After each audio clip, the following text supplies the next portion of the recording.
It's a Friday night flick and you know it's going down. Get your friends and your knives and let's have a good time. Got that blade click clacking and I'm ready to go. Gotta check the homie groove on to see what knives he's got. I can't believe it's Friday and we made it. Get the weekend started, let's go live on YouTube. It's Friday, I can't believe we made it. It's Friday.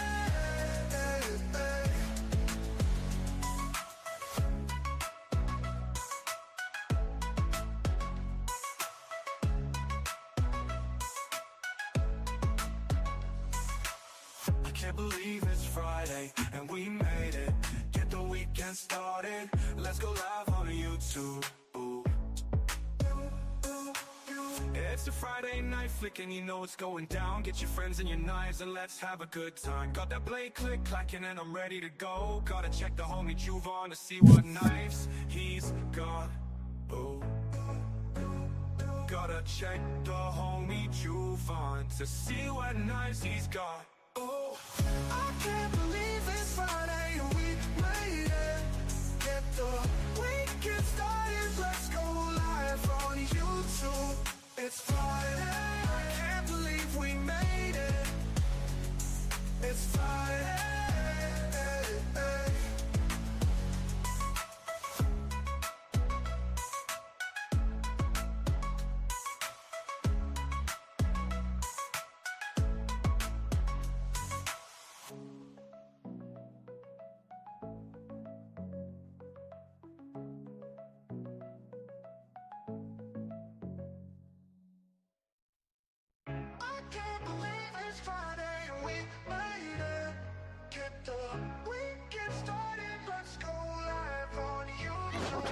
It's Friday night flick and you know it's going down. Get your friends and your knives and let's have a good time. Got that blade. Ready, here we go. Watch me scramble to complete a 3-hour show. We'll talk about knives and what's on your mind. Never know what will come up this time.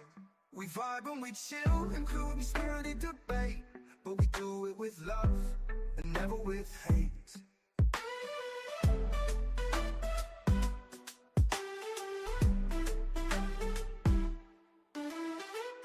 Talk about knives and what's on your mind.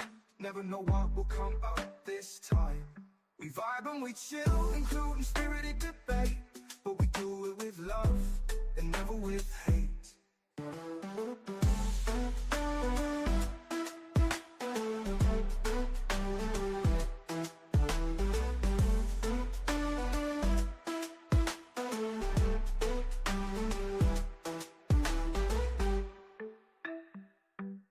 We vibe and we chill, including spirited debate, but we do it with love and never with hate.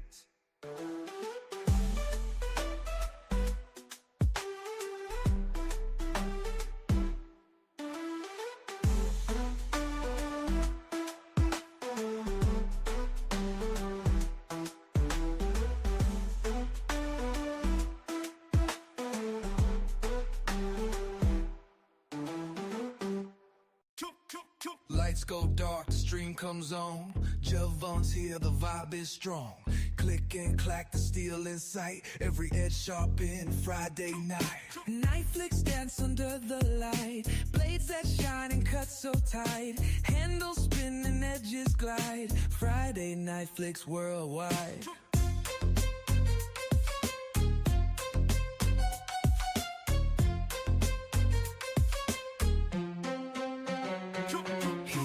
The craft with steady flow, steel and story you'll wanna know. Flick of the wrist, how smooth it goes.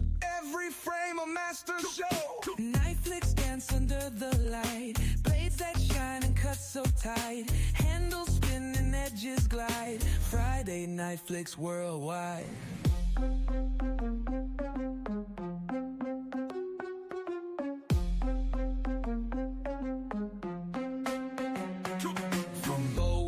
Karambit steel, every flick has that cool appeal. The chat goes wild when he reveals a masterpiece you wish was real. Viewers locked in, they can't resist. The flick of steel's a weekly twist. Carving moments, he makes it slick. Juve on streaming, doing the trick.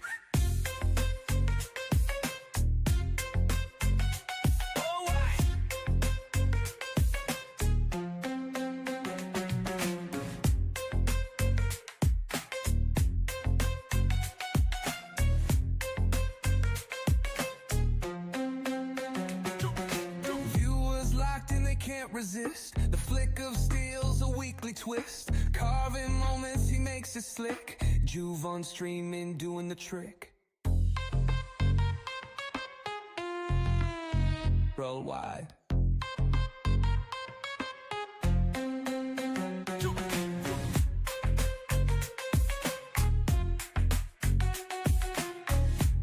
Went out because we only had a little bit, but are you high on cigarettes?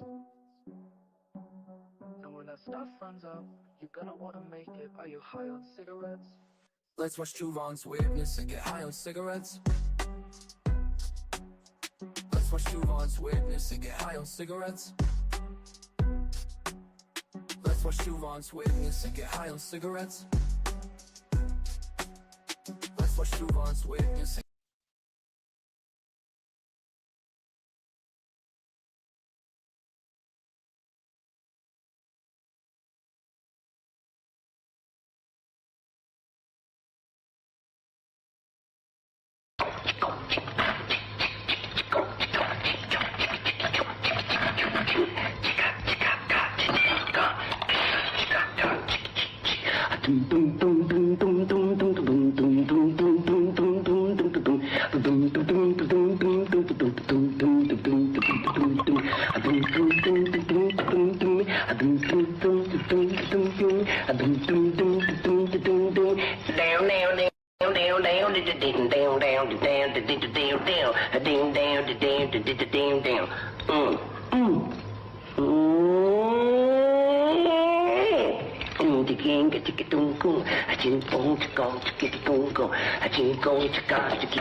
What's up, guys? I hope y'all can hear me. I'm at the top of the chat, so I'm just going to go through and I got to find a better way to do this. I'm just going to start at the bottom of the chat. How about that? We'll go different this time. What's up, Richard, channel member, Roman Gnome, and the man, the myth, the legend, Chris229. Look for a future unboxing. I'm going to show this off tonight, and I haven't even done the official unboxing. Thank you, Chris, channel member. Welcome, welcome, welcome. And we got Neil McKenzie, channel member in the house. Good to see you, my friend. Welcome, welcome. YouTube's changed the studio. I've been scrambling backstage trying to turn off ads. They've got it set up. I delayed them. If y'all got served an ad, I apologize. It's a battle, man. YouTube, and between YouTube changing their settings and StreamYard changing their settings, it's becoming a hassle. Marco, yay, what's up? YouTube terms of service. I don't mean anything bad, YouTube. Don't get mad at me. But it's good to see all you guys. I wanted to start, and I'm going to try to start the Friday Night Flicks right around 8 o'clock. Not always going to be possible because sometimes I get delayed up at my dad's, but that way it'll give us plenty of time before said faction. So 8 o'clock, I'll probably change the intro screen so that when I go to, it'll be starting at 8. That's what I'm shooting for. So y'all know my intentions. Those of you that are here early, and the members live have been moved tomorrow and probably indefinitely, unless we find a different time. I'll put up a poll, but Sunday at 4 o'clock. And keep in mind, that's not a live that you have to hang out in to be eligible. You just have to stop in and drop a comment. Hey man, what's up? Good to see you, brother. But I'm going to be working probably Saturdays, at least through Christmas. And I anticipate with a couple of things going on up there that I'm going to be working good bit of Saturdays. Cicero, channel member, what is up, brother? So that makes it where I can't do members lives on Saturday anymore. We'll have to move them to Sunday. I hope that works. I'll throw some times out there. I wanted to get it out of church time and, make it where it would hopefully be between 4 and 5. You can drop in there, or between 4 and 4:45, we'll say. Paul Mills, my brother from another mother, channel member. What's up, buddy? Good to see you, man. Good to see you. I've got some stuff to show off, but it's going to be a little different. It's going to be more EDC stuff and some knives, of course. And then I thought we would look at a couple of things on the gram that I've kind of been paying attention to and see if you guys have, because what I've learned is the more I hang around down at Knives and More, I'm running into different types of enthusiasts. Henry, what's going on, buddy? And I'm learning about brands I didn't know existed. So it's been pretty cool from that aspect of it, the exposure to different knives. And I want to have a little bit of time to talk about Creeley Blades. They're a knife company. I think I brought them up last week. I had a customer come in and show me a little minnow that they had. They also had a Mako, which I checked out. But the minnow was surprisingly interesting because it was one of the, I guess you'd call it a beta test because it's still in beta testing. It hasn't been released for full production, but it's made out of Magnamax. So I reached out to Creeley Blades via Instagram, and to my surprise, he jumped in the live stream. I don't know, last week maybe, and we had a conversation, and I learned a lot about just fascinating stuff. And I want to have him be a guest. It's his story to tell, but his relationship with Laren, the Magnamax, and what it's all about, and his experience. It was a fascinating conversation. So it's something that I'm gonna go to Creeley's website and show you guys, maybe give you a Barron's book notes version of some of the things I learned about the product. The knives, they're to me, because they make a small minnow, and then I think you guys will all like the Mako because it's about the size of this freaking fantastic knife that we will talk about. The Steve Calleri Customs Alex Steingraber collab, tried and true, was machined by Alex. And then the final grind, the design, of course, and then the final grind was put on by Steve. And then brother Kyle Coonley sharpened it. You can see that edge just shining there. And guys, K390 at 67 HRC, an absolute screamer, a laser beam. One of the favorite knives that I've played with. What's up, Aries EDC? What is up, Colby? I'm missing you guys as I show off this knife. Keep in mind, well, you don't have to keep in mind. I'll just explain that I'm never ignoring you guys. I've got a very, very, I think you guys know this, but distractible brain. So if I'm showing something and talking about it, I'm watching the knife to make sure y'all can see it. I'm not even looking at the chat. So if I miss you guys, no, I'm not blowing you off.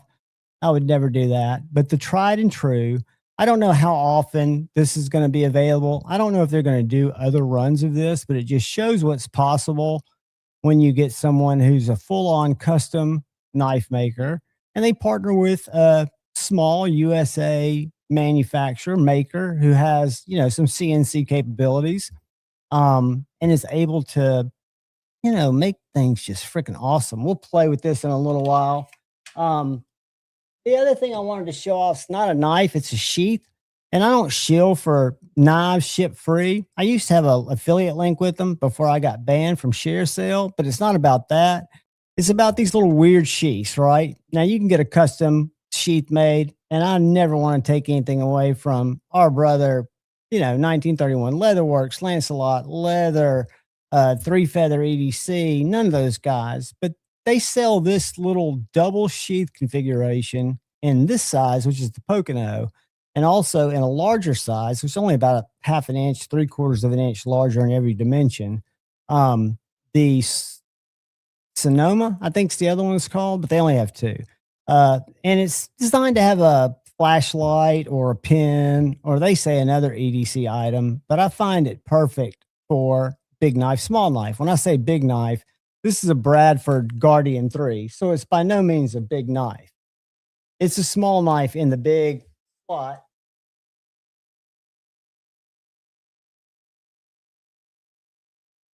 And then I've got my little flat grind S90V Chickadee in the small slot. But this sheath was $34.95. And the bigger one's $37.95. I've been really enjoying it. I haven't carried it much in my back pocket because it doesn't have a clip. I have been carrying it in my right flannel coat pocket that I kind of wear most of the time when it's cold. And it's just been very accessible. I think they're cool. I like it. Can't Can't say enough about 1931 Leatherworks. He surprised me with this sheath. He makes all the standard sheaths that come with my little fret that Edgy makes. They come with a brown and black leather. This knife, I just really do love it. I'm not going to sit here and talk about it and shill about it, but the shape, if you're, again, it's not something I designed this for what I use knives for, right? So I'm an urban EDC guy. I'm opening food packaging. I'm opening cat food. I'm cutting a lot of cardboard, breaking down, opening cardboard, but also breaking down cardboard from our recycler. Cut some paracord, cut all kinds of things that works, mainly boxes, getting into boxes. But this is just, I really like this knife. It's growing on me more and more. Had a couple of things done that will be an option. I don't know what'll happen in the future, but the capabilities there now for Knives and More to do some crowning on that spine at the front there off of that little ramp. So this is crowned. And he also, we've got a little stone washing machine up there. So I got this one stone washed. You can still, in reality, you can see Edgy's maker's mark. And if I was going to have one stone washed in the future, I would have the maker's mark lasered afterwards. But yeah, the fret, it's going to be, again, I'm biased, but it'll definitely be my small fixie of the year, just because I love it. And it's taken kind of its own little path from where we started at Blade Show and didn't even break them out and show them because we just felt that there was more that could be done on it. You know, we both kind of, it was a tough decision because we had a lot of people give us feedback on it and the Thug, but it was one of those things where we had the opportunity, we had the knives to sell, but they weren't ready. They've changed so much now. Nick, what is going on, buddy? Good to see you, Nick Travaglini. I can never pronounce that right. Travaglini. Nick Travaglini? I hope I got that right, Nick. I'm just going to call you Nick, brother. Good to see you, man. Welcome, welcome, welcome. But I really, really like it. Again, it was just something that got better when Edgy started just feeling it, playing with it. It kind of took on its own little life because it's by no means Colby, what is up? It's no means a standard knife, right? I mean, it's got a very unique handle, which I think will fit everybody's hand pretty good. A big choil, tall, just flat ground blade, Magna Cut between 64 and a half and 65. I think this one was 64 and a half. I think that's what he's been coming up with pretty consistently. A couple of red G10 liners. It's a really nice knife. I'm going to hang on to this one. I'm just in love with it. It's been in my back pocket every day since I got it. And I'm just going to see, how long it takes me to get the edge to where it needs to be sharpened. Will that happen? Who knows? And then Chris229, who was in the chat earlier, who hopefully is still here, channel member and a huge supporter of the channel, sent me a surprise. And this right here, I'm going to screw the name up, but Deadhead's in the title of all of these knives names. So hold on one second. I'm going to pull it up because I don't want to screw it up. Let me see what's happening real quick right here. Give me just 1 second. Boom, boom. Sorry about the sound effects. All right. So if I go here and I go there, all right, kill that. And let me go. Bear with me, guys. I'm just going to share something, but I've got to type it in first. Here we go. Here we go. I share the screen. StreamYard's kind of changed its layout, which, is fine. I like to see them upgrading and bringing new stuff to the platform, but, it just gets exhausting.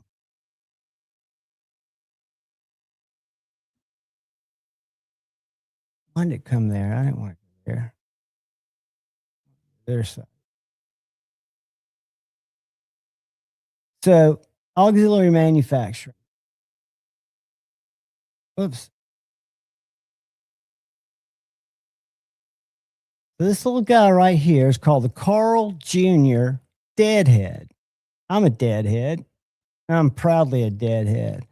But this little guy, I'm just going to show it to you. Then I'm going to show it to you in real life. 14C, 28N, black, G10 handle. They also make, if that's a little too small, they make this pocket Bowie, which is also gorgeous. And they're $99 knives, guys, which is, to me, from what I've experienced playing with this knife, and I haven't done a lot of playing with it yet because I have not filmed the unboxing. They also just released a folder that's about, almost $300. I don't know who the OEM is, but I'm sure they'll say it. I don't know anything about it, but I've seen a lot of guys and gals reviewing it. But anyway, let me stop sharing that and come back over here.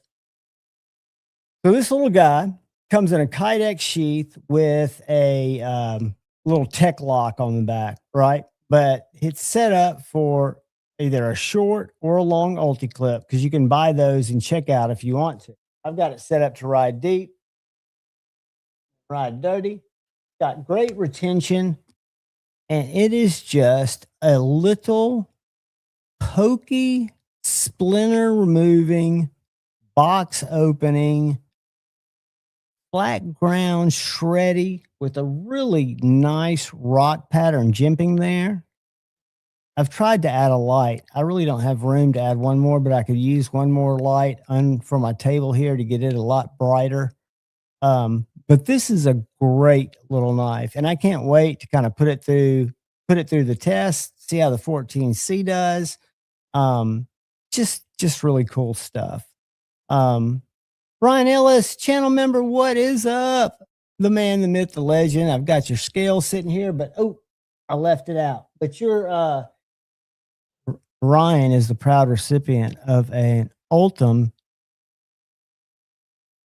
survival whistle. This is not the survival whistle. This is actually a cap remover. But I've got one set aside in a bag because I didn't want to get any lip funk on it and blow it. It's a survival whistle that Ryan's been running into some alligators, and I want him to have a way to scare the alligators away. But good to see you, Ryan, and thank you, brother. I apologize for not getting your scales in that box. I don't know how in the hell that happened. I sent Ryan a package. I had a bunch of stuff in the package. I had 2 sets of scales that were going to go in the package. After the package went out, I saw the 2 sets of scales sitting in the chair in my living room that Richard Hawkins is very, very familiar with. It was sitting right there. It just sucked. But he'll get another package. It'll just come a day or 2 later. But it's great to see everybody. And Chris229, thank you so much, buddy. I am so excited to try this little knife out. And I've done some research about why it was brought into existence. And when I do the review, I'll share all that with you, because what I try to do is learn as much as I can about what made the knife come into existence, right? Sometimes it was just a mad accident, and sometimes it was because law enforcement requested something and somebody wanted to try to get in their door and produce said item. Really nice Kydex sheath, done very well. And I think this one is manufactured abroad because he manufactures things here. I would say, an hour conversation with him, and he was extremely transparent. And this one is made in China. And I'll let him share the OEM when he visits. But it's a great little knife, and you can get a USA made one as well. They're not in stock now, but he's basically got it set up on an order system. You know how it goes. You just hook him up. We'll go to his Instagram here in a second and check it out. The other thing I wanted to show you guys is CountyCom. Now, we've talked about CountyCom before. They're not as much of they are a knife store now. They used to not be a per se knife store. They were kind of an EDC. My EDC titanium go-to store. COU. Hold on, let me spell this before I I can't do two things at one time. I'm such an idiot. Here we go. So, CountyCom is a website that buys a lot of government overrun, weird titanium EDC stuff, right? So, if this would open, we'll go to new, boom. I'll drop their link in chat in case y'all want to browse at home. They sent me a bag of just swag that I unboxed, and I'm going to do individual reviews on several of the items because I think they warrant it. They're cool enough, but everything from wristwatches, I don't know what this $749 Meritech, which is their main manufacturer, that manufactures their lights, their knives, their watches. But if you read about this watch, um, they have a lot of reviews. They have a lot of information on the watch. I don't understand watches, but somebody like Ryan could dive into this and see, what kind of watch this is. But everything else that I've ever gotten from them, I've gotten plastic pry bars that I use on the regular to pop scales off of knives. I don't have one of these little 8-inch hooligan forced entry tools in titanium, but this is something I want just to have because I think it's a cool little tool. It's got a lock picker, it's got a lock puncher, just an interesting little beefy piece of titanium. But they've got everything from pins, flashlights, patches, little grills, two-way radios. We'll see some walkie-talkie looking things here in a second. A big ass 18-inch titanium wrench for $989. You looking for something wild? Well, there it is. Right there. Not to be confused with the little 8-inch titanium wrench that I have on the table that I'll talk to you about here in a second. Magnifying glasses with sapphire glass, which are super helpful when you're looking at blades. All kinds of pins, packs, paracord dispensers, a lot of different lighters, these regular flashlights, and these LEPs, which I've bought 2 LEPs, and they sent me a little peanut LEP, this little mini one, the smallest LEP ever, which is a laser emitted projector, which throws like a volleyball size ball of light for thousands of feet. I mean, it's really impressive. Just all kinds of crap, right? You can look through here and here are the radios. I don't know what you do with this, but you can buy accessories for it. It's a $98, survival radio. Don't know what you do with it, but anyway, they seem to sell a lot of them. They have a lot of specific accessories for it. So what I was going to do is just show you guys. This is a great screwdriver. I had this and gave it away in a members giveaway. Really nice. Had a ball bearing handle and a place to hold bits in the center. So they've got a lot of bit drivers. They've got a lot of Ultim goods, a lot of storage caches or cache, however you want to call it, that you could roll some bills up in. You could store your medication in. Just some cool stuff. So you scroll. And they used to carry Vostede, but now they started producing their knives, which is kind of cool. Or have someone producing their knives for them under the Meritech brand. So as you scroll through here, you'll see all kinds of wild stuff. I'll show you this little $39 screwdriver set. They sent me one of these. A great set for knives. And it comes with a waterproof case. It's just, cool stuff. So I'm going to quit sharing CountyCom. You guys have the link. I was going to see if there's something. Oh, chess pieces. If any of you guys are chess players, they not only have individual chess pieces that have storage places for them. So if you take it or put it on your desk, you can stash stuff in it. But they've got a little mini chess set. And it's expensive, but you get a full set of these little tiny, find them. You find the little chess guys, but they're like $200, and it's a full little chess set that is made very, very well. The skulls, here it is. Ultimate titanium. It's $275, more than I'd ever pay for one. But if you were bougie and you like chess, you'd have to get a board. But it's just little small pieces that are done very well. You've got the M logo on the bottom of each piece. And I've got a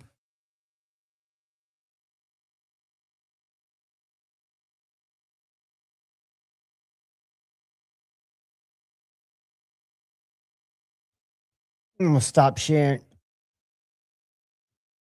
I have got one of the Ultim queens, and she's got a sealed removable head that's waterproof. So you could store money or anything in there. You know, you'll see it because it's Ultim, but they just do some really cool stuff. And I'm going to show you guys just a few of the items that they sent me to review that I think are cool. Will I ever need a glow baton? I'm not a geocacher, but they seem to do a lot with geocaching companies. So this is the medium LEP.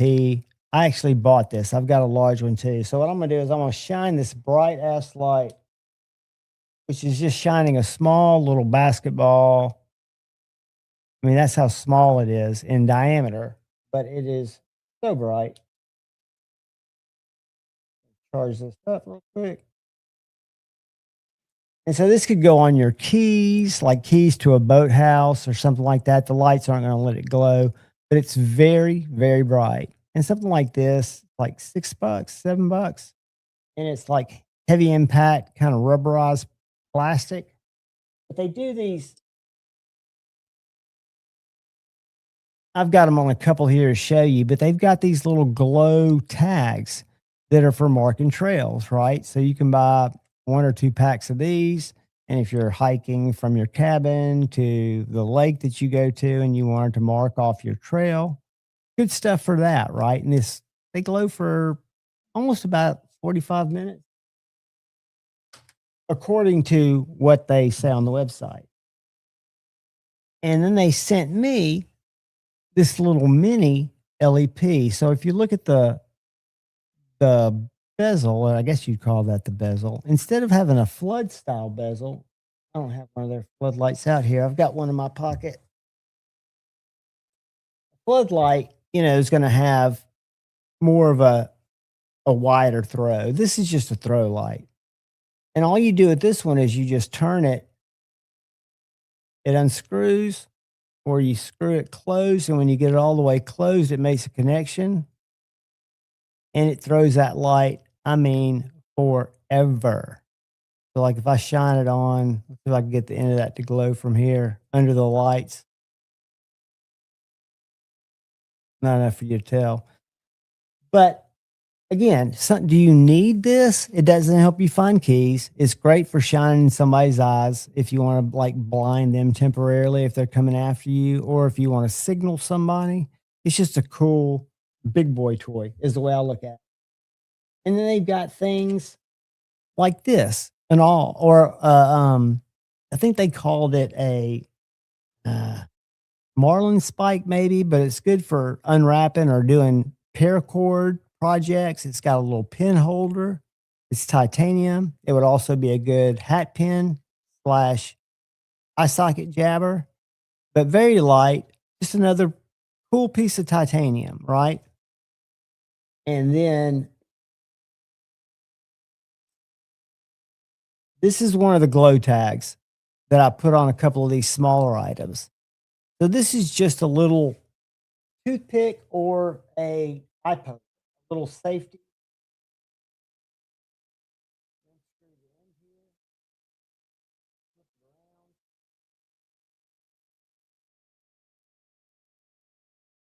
It's got a couple of gaskets and it just makes a little shank.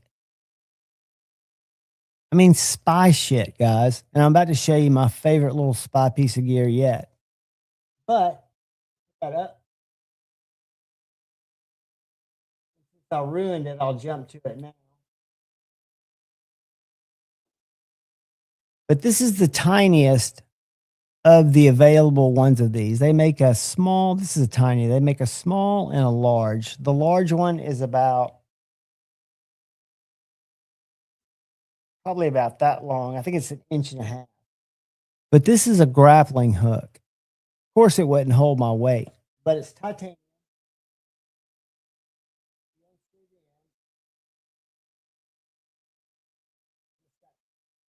3 little threaded hooks.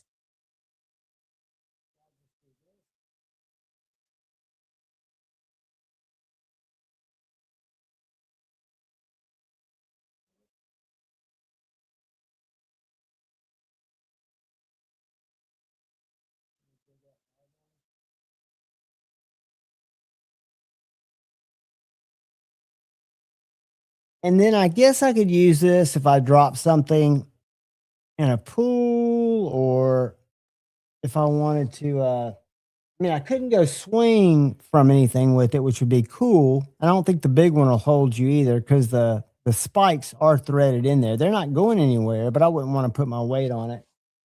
But it makes this cool ass little Batman freaking grappling hook, or Spider-Man grappling hook, that you can put a little micro paracord through. It'd be good maybe to help you hang a hammock or do stuff like that. And then it stows away just in that little capsule, right? Really cool item. Do you need it? Hell no. But is it cool and fun? Yeah, pretty much. Then this is the little small titanium wrench made by Meritech. Very well made little wrench. I put a Glow Rhino glow fob. That's tritium. They also carry. I don't use an adjustable wrench as much. My Klingenweks are kind of my go-to, because this is a little too thick to go in between, like Spyderco or something, to grab the barrels. But it's a great wrench. Pretty cool. Very, very light because it's titanium. And I've shown you guys this before. This is a titanium liquid match. I'm not going to do it right now, but it's full of lighter fluid. It's got gaskets, so lighter fluid won't leak out. And it's got a little wet or cotton swabbed match on the inside that strikes right here. So it's kind of strike a match whenever you need a match, strike a fire. And then they're doing a lot with the Ultim. This is a topographic little nice piece of Ultim that attaches to a piece of titanium that's a double. Which I mean by double is you can open a bottle either side. It's kind of like ambidextrous. Get to the fun stuff.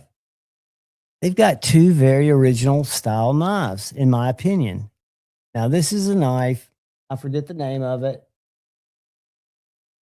But this is one of their Meritechs. So it's a County Com knife. Both of these are budget knives. It's got a flipper tab, and it's got a thumb stud or thumb studs. Very unique kind of deep belly blade style. One of them's 14.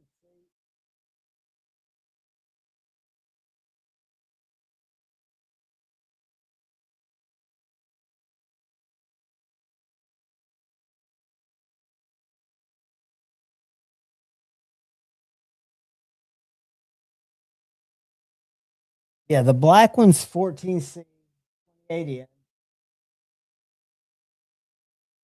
And it's got a very nice textured on the G10 handle. I don't know if you can see that.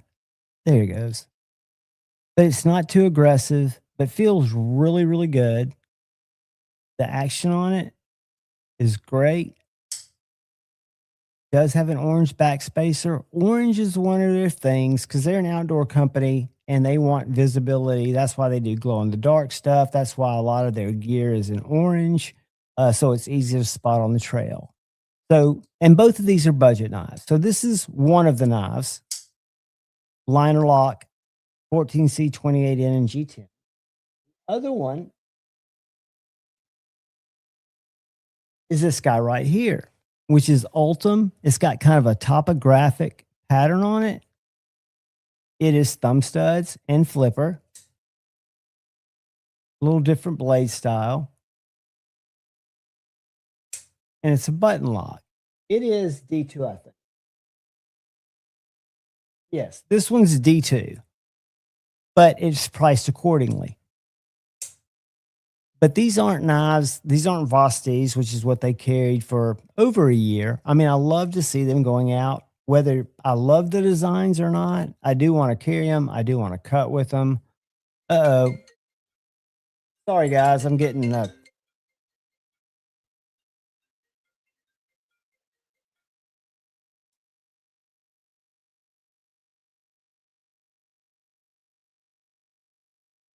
right, that was my dad's caregiver. She's not with my dad, but she didn't watch live streams.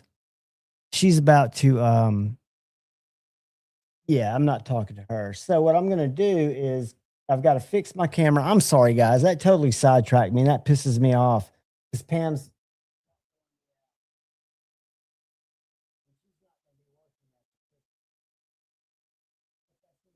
there.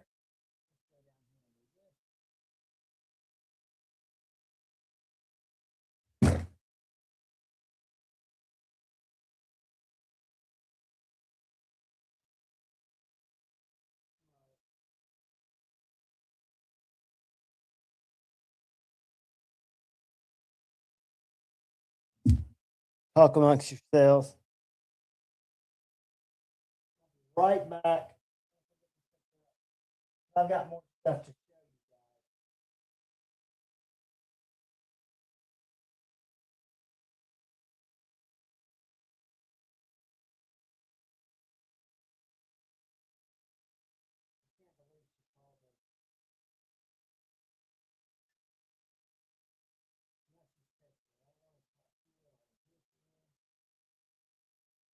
All right.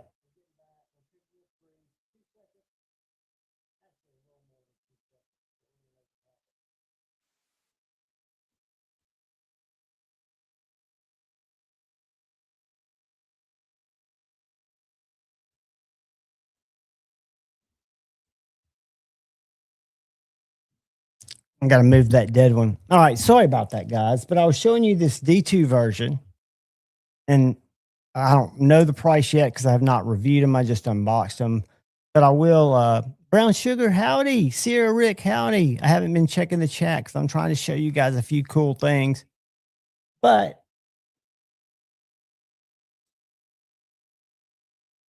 if you, that fucking, all right, I'm going to answer the phone and raise hell. Hold on.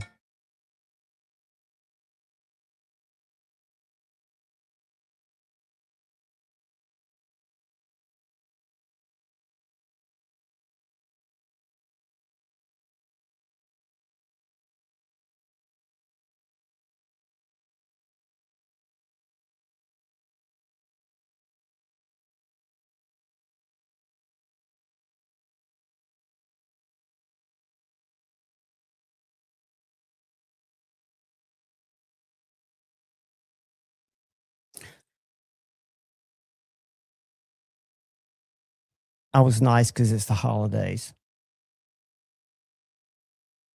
I am going to do a temporary update to my mood, and we'll move from there. We'll get it better. We'll get it better. Let me get my camera fixed, and we'll be good to go.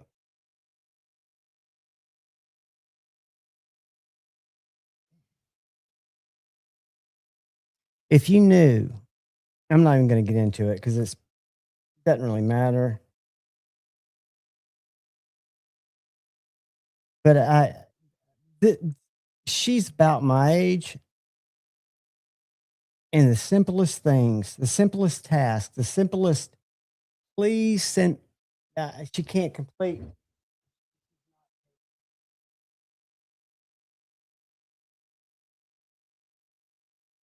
All right.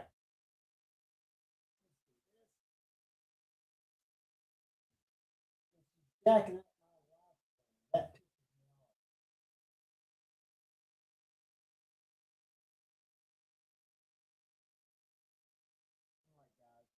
About to have an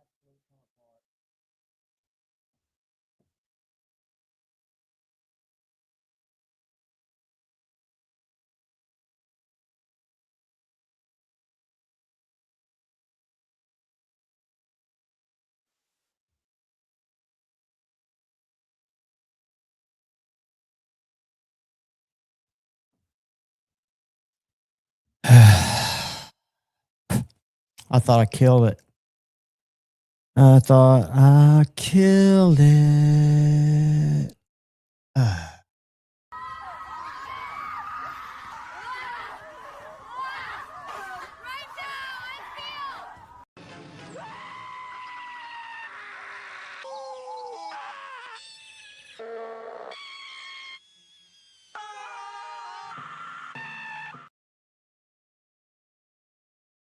All right. Sorry about that, guys. I'm trying to regroup.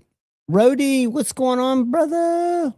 I'm trying to bring my qual level back to general. I forgot what I was showing you guys. I was showing you guys if you like a pin to know that you're carrying a pin, Countycom offers these brass and copper. Really nice pins. The price very affordable. For this is solid, guys. This is heavy. Copper's the same way. They've got twist off tops. Just good writing instruments. I really like them. I've not tried this. Again, I talked about their high vis colors, but they've got a little minimalist.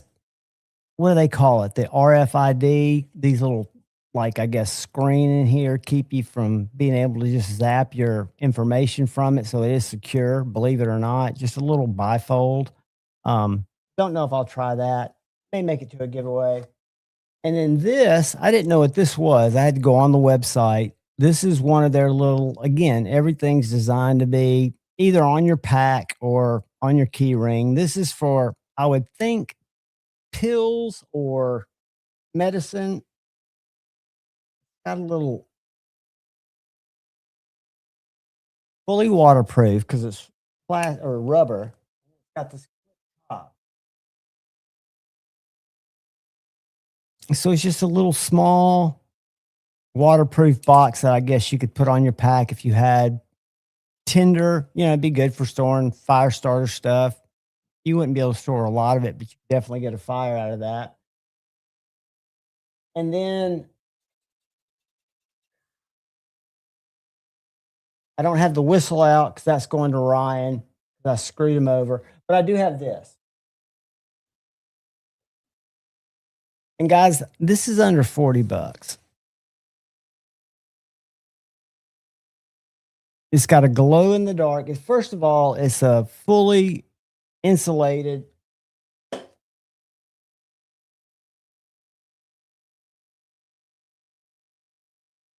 waterproof storage case. If you took everything out of it, you could put an iPhone in there and throw it in the rapids and it'd probably be fine. You've got a little titanium driver.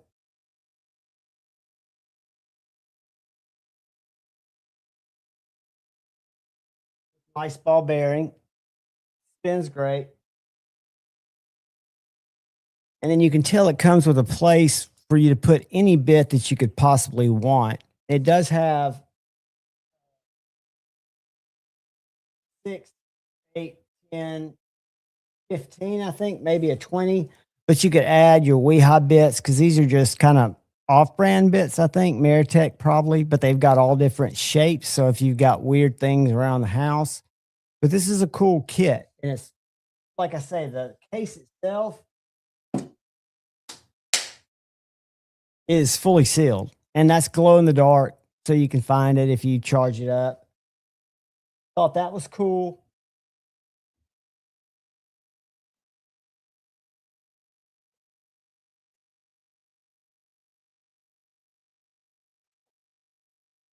I think my grappling hook's the favorite. Even though I don't know what devious shit I can do with this, I just feel like, you know, I never saw Mission Impossible, but I did see the trailer. And I could see me pulling off some high duty, heavy duty shit with this if I employed it correctly. I'll let you know how that goes. And then I work with a guy who's actually a younger gentleman, but he's part owner of Knives and More. And he calls himself an amateur, but he's been sharpening since he was a kid. And he's been making knives for 4 or 5 years. But what he does, kind of like Shane does with the prick, is he makes these little kiridashis, for lack of a better term, with his cutoffs. And so I've got a new channel unboxing knife. He handed me this little, it's got a mirror edge that he sharpened into it. It's a chisel ground. I think it's A1 tool steel. But it's and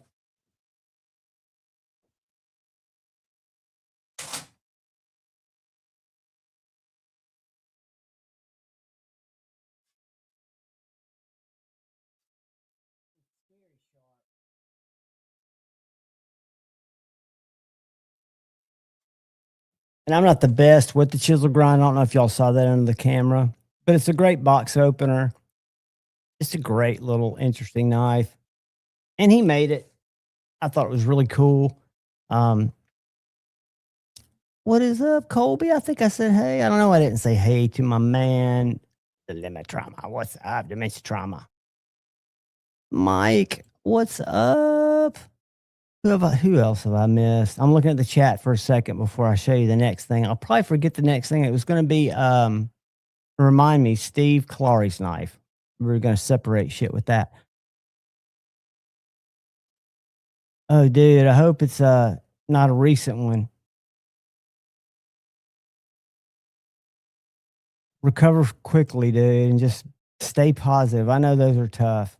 I fell down my dad's stairs. I've got to get his part of his porch replaced, and I'm glad it wasn't Pam, the one that was calling me. But I fell Saturday. It had been raining, and I went up there, and when I was coming down the stairs, I fell on my left hip, but it was actually between my hip and my knee. I thought it was going to bruise my whole leg because it hurt like shit.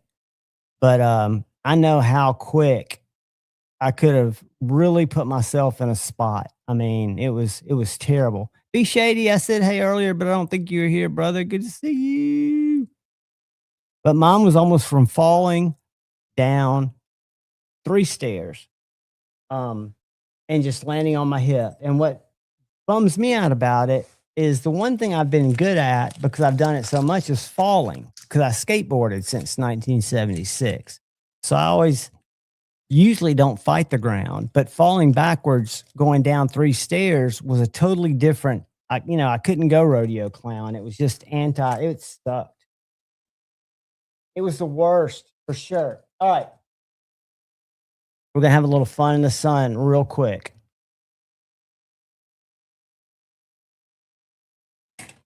I'm not going to say the sharpest knife that I've ever experienced. I'm in love with this knife, and it's so simple. It's so uninspiring from a visual standpoint, in my opinion. But K390, the heat treat, the grind, the blade geometry.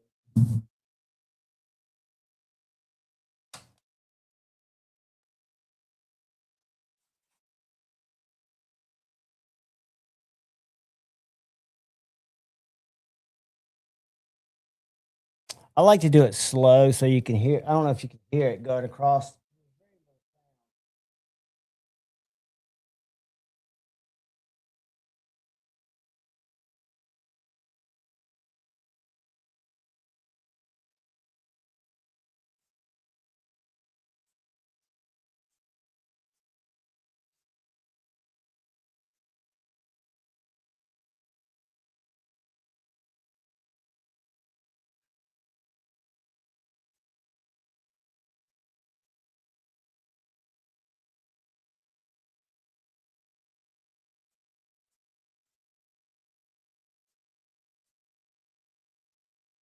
Whittling wood with this I wouldn't take it into notch cutting. I would find better knives for that, but just to sit and whittle a stick or to break down cardboard, that is just, I mean, it's zen-like. I'm a therapeutic slicer. I can get into, I used to, when I sat around and watched live streams, I would sit there and I would cut copy paper into an Amazon box just to, I'd start slow just to check the integrity of my edge by sound, right? To see if I had any snags or anything. But this guy, between Alex making it for Steve, but it's Steve's knife, and then Steve doing the final grinds on it, I think it's just a huge win. I think they sold for about 245, maybe 285. I'm not sure. USA made. It was kind of a dual collaboration type of project. And I'd love to see them do more of it. I'd love to see Alex work with more designers. I don't know what his capacity is. I know what his threshold for bullshit is, and it's very low. So hopefully, people who are looking for that kind of treatment know that as well. Because I don't think you want to turn Alex sideways, from what I've heard. I could be wrong. Lucky Dog Knife Co., what is up, brother? Another guy who makes really flat, slicing grinds. I think out of the ones I've experienced, Andrew, the River Dog has the thinnest grind. I've sharpened them, and I think that is the sharpest of the River Dog. Well, the Bulldog's pretty close, but it's a short blade. The River Dog, I think, gets sharper than, and not by much. They're all plenty sharp, scary sharp. But the Ranch Dog, I've never spent a lot of time with the Guard Dog, but I know it's got a little. I just think that tall flat on the River Dog is absolutely chef's kissed. Is that the U.S. Vanguard or the one B Shady that's imported? Good to see you, man. Because I saw Knife Dope's disappointing video about his USA made when he waited forever for. Which one are you talking about? That is the right knife, right? Am I thinking about the right knife? Vanguard, a US maker who also did a run through Riot or somebody? Or am I wrong? I don't know. I'll pull it up.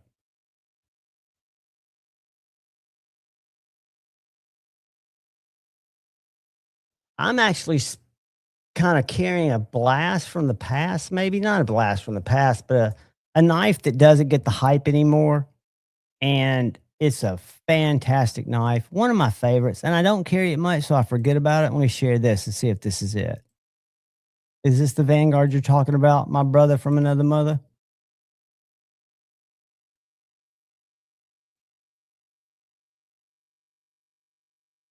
Or is that something totally different? B Shady, is that something totally different? Oh, gotcha. Gotcha, man. We're gonna go on that Instagram. Yeah, the River, I love it. I love them all. I mean, those are great pocket droppers, guys. Lucky Dog Knife Company. That's Andrew's been on the show. I know a lot of y'all it blends together, but he's the young guy who designs everything here in the States and has David Mary from David Mary Customs make them in small batch by hand in his custom shop in Canada. He chose that route instead of having them produced overseas. And I give him mad props for that because I don't think that would be the easiest logistical challenge. I think there are easier ways to do it, but I think he did it a really cool way. And the products are outstanding. I'll grab one here in a second. She's a Mary. No, dude, you don't. Typing sucks. I get it, guys. I totally get it. Typing's hard. Don't ever apologize for not making I should have known. And check this out. I don't know if you're here, B Shady. This little sheath you might get some love out of. They're $34 at Knife Ship Free. This is called the Pocono. The Pocono. I carry a Bradford Guardian 3. Carry this in my jacket pocket. And then I carry my little chickadee. You could carry a Hail Mary and a chickadee probably. because it's, little sheath and then a kind of little smaller one. It's supposed to be for a pen or a flashlight, but I put it in, it's perfect for my Chickadee or for a Creeley Mini. I want to take y'all to Creeley Blade Works. That's one thing I wanted to touch on tonight because I think it's a fascinating story. And I think he's a great guy. I'm going to start hopefully showing some of his stuff and getting him, more importantly, to come join us on a Friday Night Flicks. But B Shady, I think you would like this with your Jacob fetish like I have. So thin. Has anybody checked out Jared's knife that he did with Waxwing? It looks really thin. Dude, I love you diversifying. That's awesome. That is awesome. Spread the love. And you need to find what's best for you and for Lucky Dog Knife Co. Because you're building a great brand and you're doing it the right way by making great knives, small batches, kind of getting a lot of fans that experience your knives, really love the knives, and then share their experiences, right?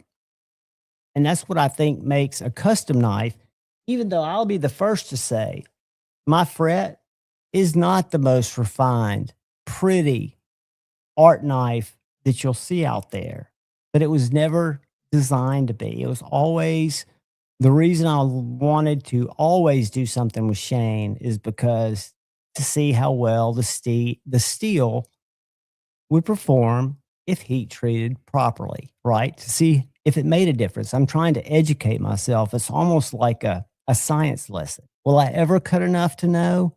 Probably not, because I can't change that.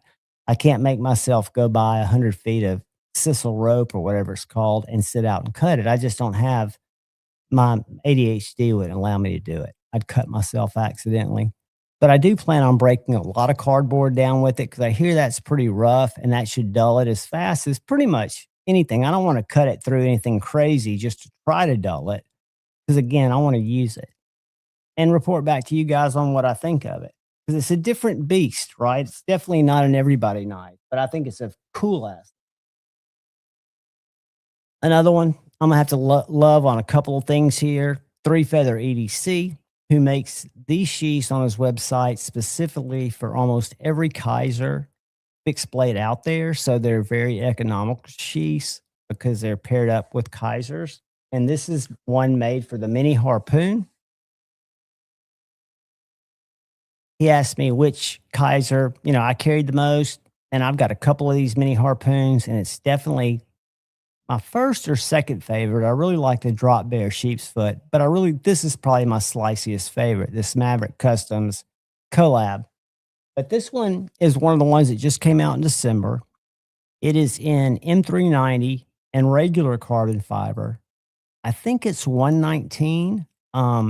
Where the regular one you can get for, I think, $56 maybe, or you can get their other premium December offering, which is fat carbon handle and S45VN blackened DLC coated blade. And I want to say it's like $140. We can go look at those. But if you're a mini harpoon fan and you wanted something, which I don't know why you would, better than 3V, in a stainless, there are a couple of really cool options that just dropped. And this rides in my front pocket because it's a little deep for my back pocket. So I've got several knives that I carry front pocket only, like instead of a folder. That's one of them. Can't tell y'all enough about how much I've enjoyed both the Sheepdog, which is the one that's being promoted because it's a top liner lock. And they're about to come out with a Drop Bear regular knife and a top liner lock with some of that new micarta that they're using that's really nice. But that's the Sheepdog with a top liner lock. They also have the Drop Bear with a axis lock. Both of them, you have almost the entire blade exposed to use as an edge. There's absolutely no wiggle in it, whether it's the toolless removal. This doesn't need a tool. You just push this one tooth out of the way, and you've got to be really insistent when you're putting the blade back in that you hear it click into place and lock back in. I like the ones with the 2 screws better because you can get them with a flathead. Can't quite get them with a dime, but you can get them with a pry bar or a flathead. And you just have to loosen them up a hair. But they're great utility knives. I'm kind of a fan. And then this came to me the other day. I think it's an unboxing tomorrow, so y'all are getting a spoiler. This is a tenable entity, which is Tenable is the company right under Concept. This knife is very nice. It's a full-size knife, about PM2 sized, but it's got a really tall flat ground blade, kind of a clip point.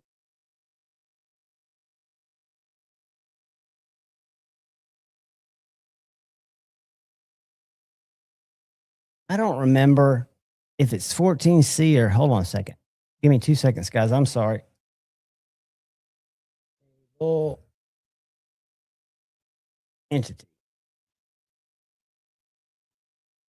It's aluminum handles. Damn it. I have to type in knives. I forget.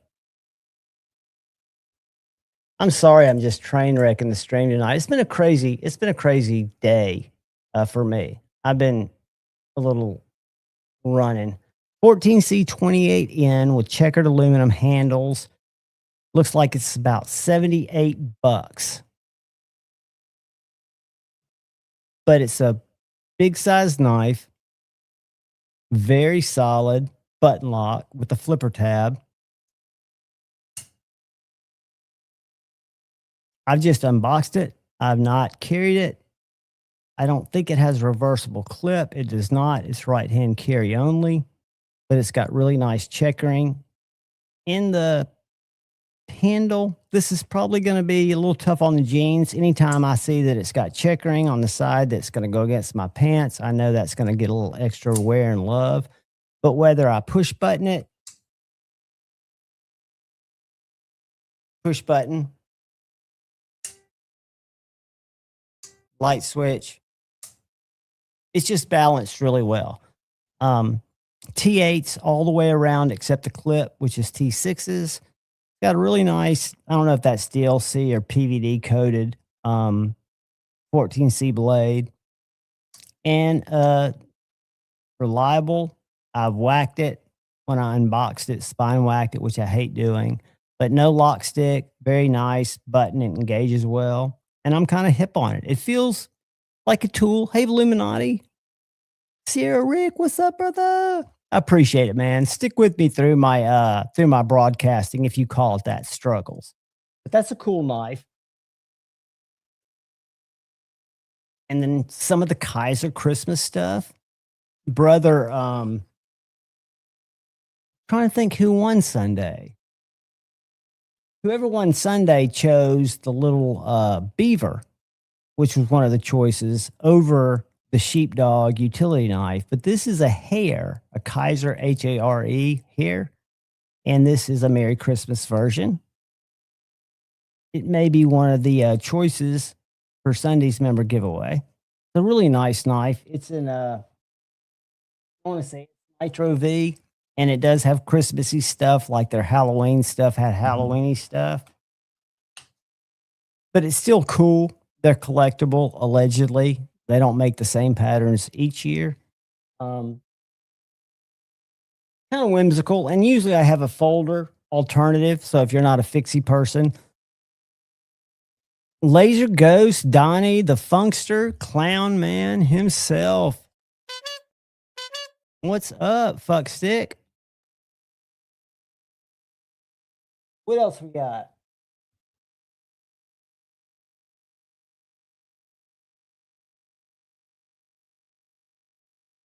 I'm loving this knife, but I'm not carrying slip joints anymore in my left pocket. My left pocket right now feels, it's got this Amswell wallet, which is one of those hard wallets, kind of like a what do you call it? Y'all know, like a Ridge. holds my few cards, but I'm not liking it because it takes up too much space. So my slip joint has not been riding, but I still think, again, the Kaiser trestle is a great value. If you like Jack Wolfs, which I do, I have 2 of them, but this knife's $130 less, 145 or S45, flat ground, fat carbon, titanium. Nice walk and talk. You're not a little slutty. That's not true. You're very particular. We had a conversation about that one night, and I was actually not and you were right to be. I thought in hindsight that you were probably pretty accurate. It's always good to have cleanliness, right? Before, and I won't get into the detail. But yeah, I've jumped in there. Crazy. And then Joe Isabella. I've not seen him tonight, but if you're looking for, I don't know if he does, I think he does scales for people, but he's done scales for me. He makes really cool pocket jank. He's made some fantastic Jason Brown memorabilia for me out of wood. Really, really cool stuff. And Donnie, you had higher standards. I thought that was awesome, dude. I honestly do. But he really makes cool stuff. I always have something of Joe's out here, but I wanted to focus on the county com because I geek out on that stuff. It was stuff I could get, and I wasn't spending as much as I would on a knife. Another story. This is my squirrel brain. So I was planning to go tomorrow to work. We just had traded for an XM18 Harpoon Spanto skinny. I've never seen a skinny Hinder XM18. Fell in love with it. Was going to trade a bunch of knives for it. And then a guy that comes in who's actually knows the channel and I'm working out a couple of trades with him on other things. He saw it, fell in love with it, and bought it.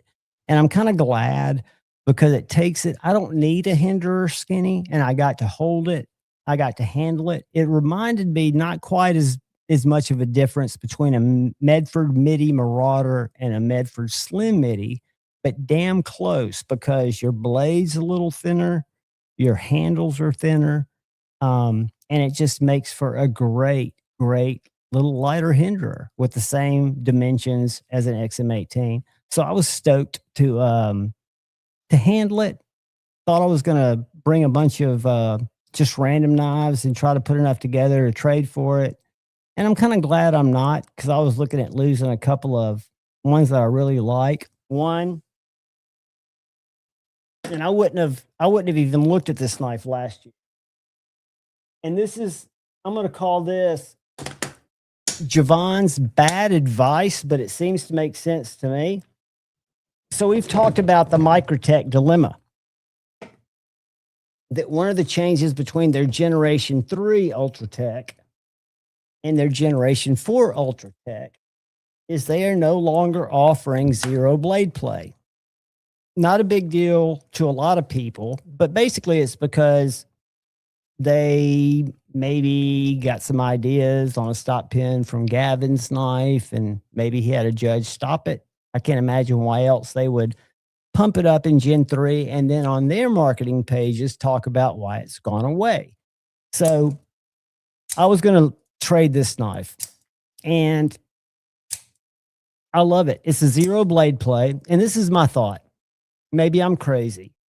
So this was made for 1 year in Ultratechs and one of the other more expensive knives. So now the base price for an Ultratech has come down a little bit because it's using the regular carriage, but I can't help but think that these will be sought after.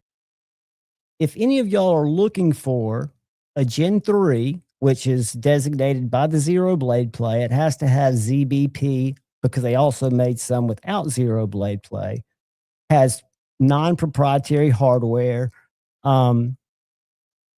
We've got, I know a drop point, I know a double edge, and I know what's it called? Hellhound. What's that weird blade called? Their wicked Tanto. Um, anyway, we've got several at Knives and More that we could ship to you, and I'm sure Blade HQ and others have. You just got to make sure what you're looking at, because the Gen 4s, they're pumping those, but the Gen 4 Ultratech Zero Blade Play is no longer going to be offered until they figure something out. So interesting stuff, and they're still available. And I don't think they're going to go up in value. I'm just glad I'm going to get to hold on to it. I'm sad that the Skinny got away from me, but I'll get another chance. And I'd rather have a slicer. I mean, the Harpoon Spanto looks nice, but in all truth, I've got a regular Spanto and it's got a thick tip. That's what she said, at least. I'm smitten with my Slugger. Give me more information, Cicero. I'm learning, guys. I've realized since I work in a knife store that probably brings in 60% case buyers, because we're one of those you call a premier massive case dealer. I don't know what the designation is, but they carry all kinds of stuff, plus a bunch of antiques.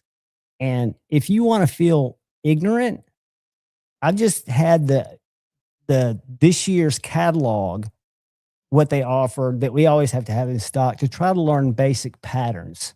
I can kind of figure out the numbers, but I don't know if somebody says, yeah, I'm looking for a trapper or I'm looking for I don't know. I need to look.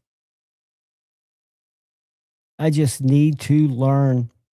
B Shady's trying to find out how much on something, and I don't know what it was. He's probably looking to get him a Ripley from Donzo, the Laser Ghost.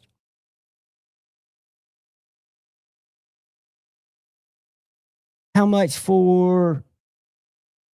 I don't think he was talking to me. I think he was talking to somebody else. Funny thing. So a company reached out and kept reaching out about, we'd love to send you a couple of vapes, for your channel. I can't do vapes on my channel. I don't want to mix it up, but I have been using them on live streams.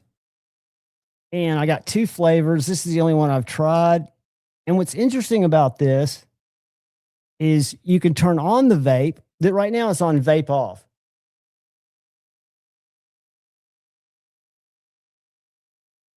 So I'm not getting wet vapor. If I push this button,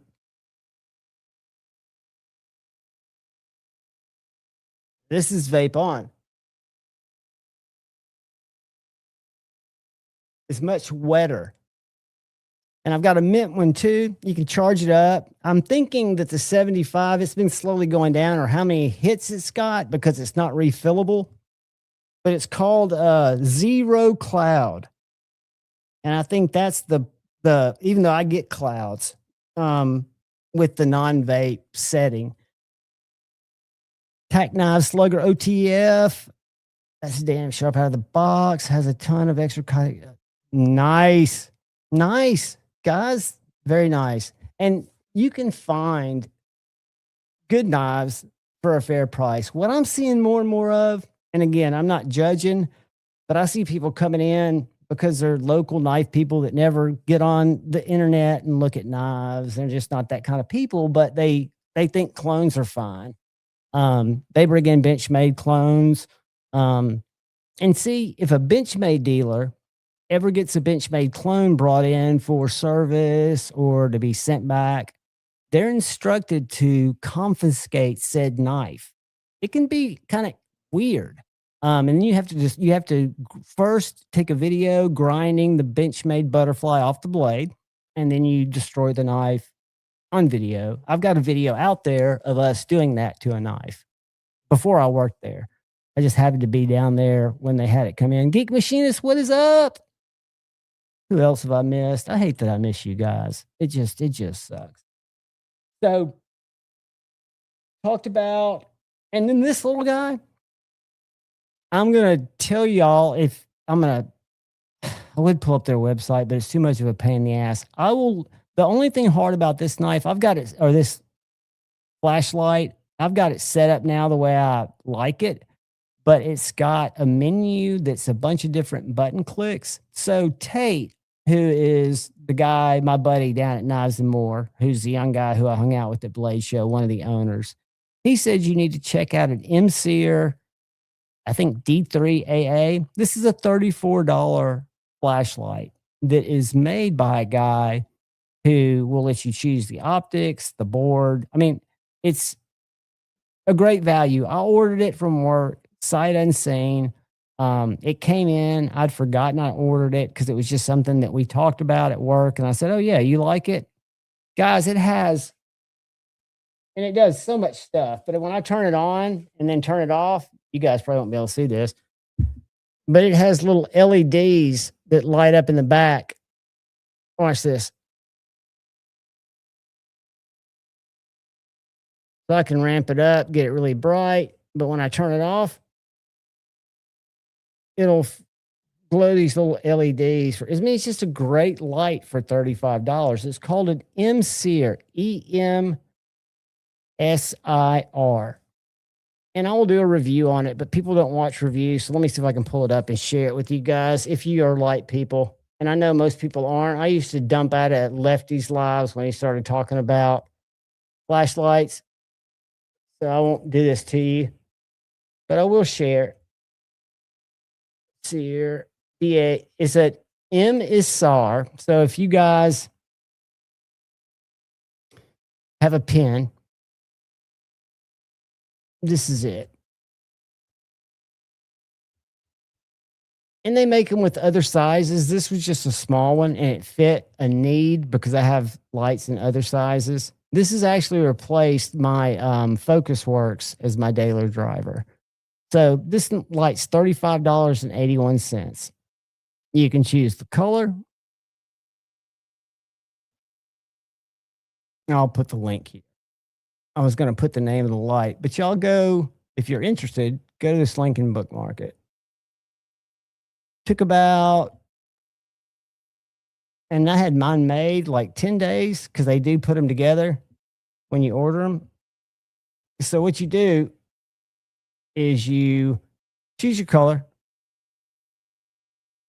your stainless steel parts. I did black,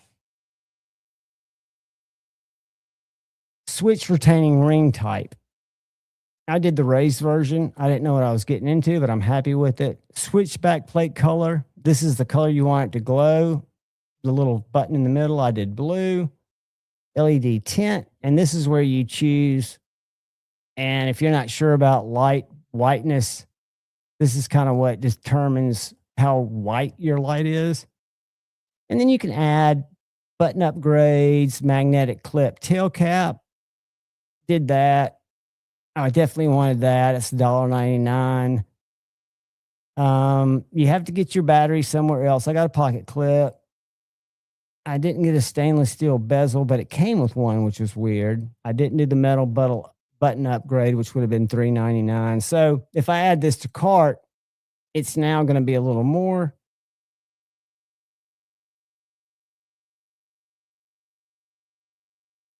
It's not adding to cart.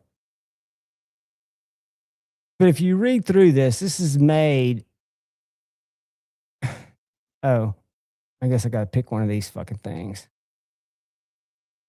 I don't know what I'd have to get Tate help me with that because I did not know what I was. So now it'll add to cart, and with the options I chose, go to cart. It's a MSR, EMISAR D3AA. It'll also run off AA batteries, rechargeables.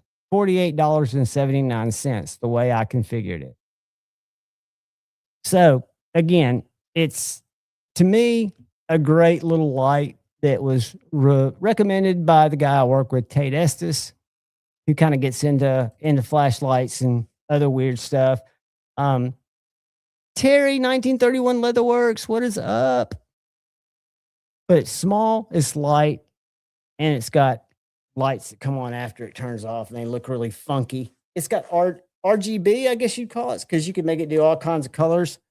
But again, it's got one of those the menus that you can go to Reddit and you can download this chart that shows on, off, and then it has all these lines going to all these different functions, and it shows you how many clicks and holds to make these. I mean, it's if you know how to program it, you can make it do all kinds of stuff. Or you could just turn it to simple mode, which I had it on simple mode. Level on up. What is up, brother? Good to see you, man. And yeah, the other thing I hadn't reviewed that's coming, I just got to get. I don't have a CEO or anything to really talk about. That was so long ago, but that was my first Blade HQ hype buy when I first got back into knives was the CEO. Who was that? Was that CRK2? Who made the CEO? Hell, I don't even remember. But this is the Olight.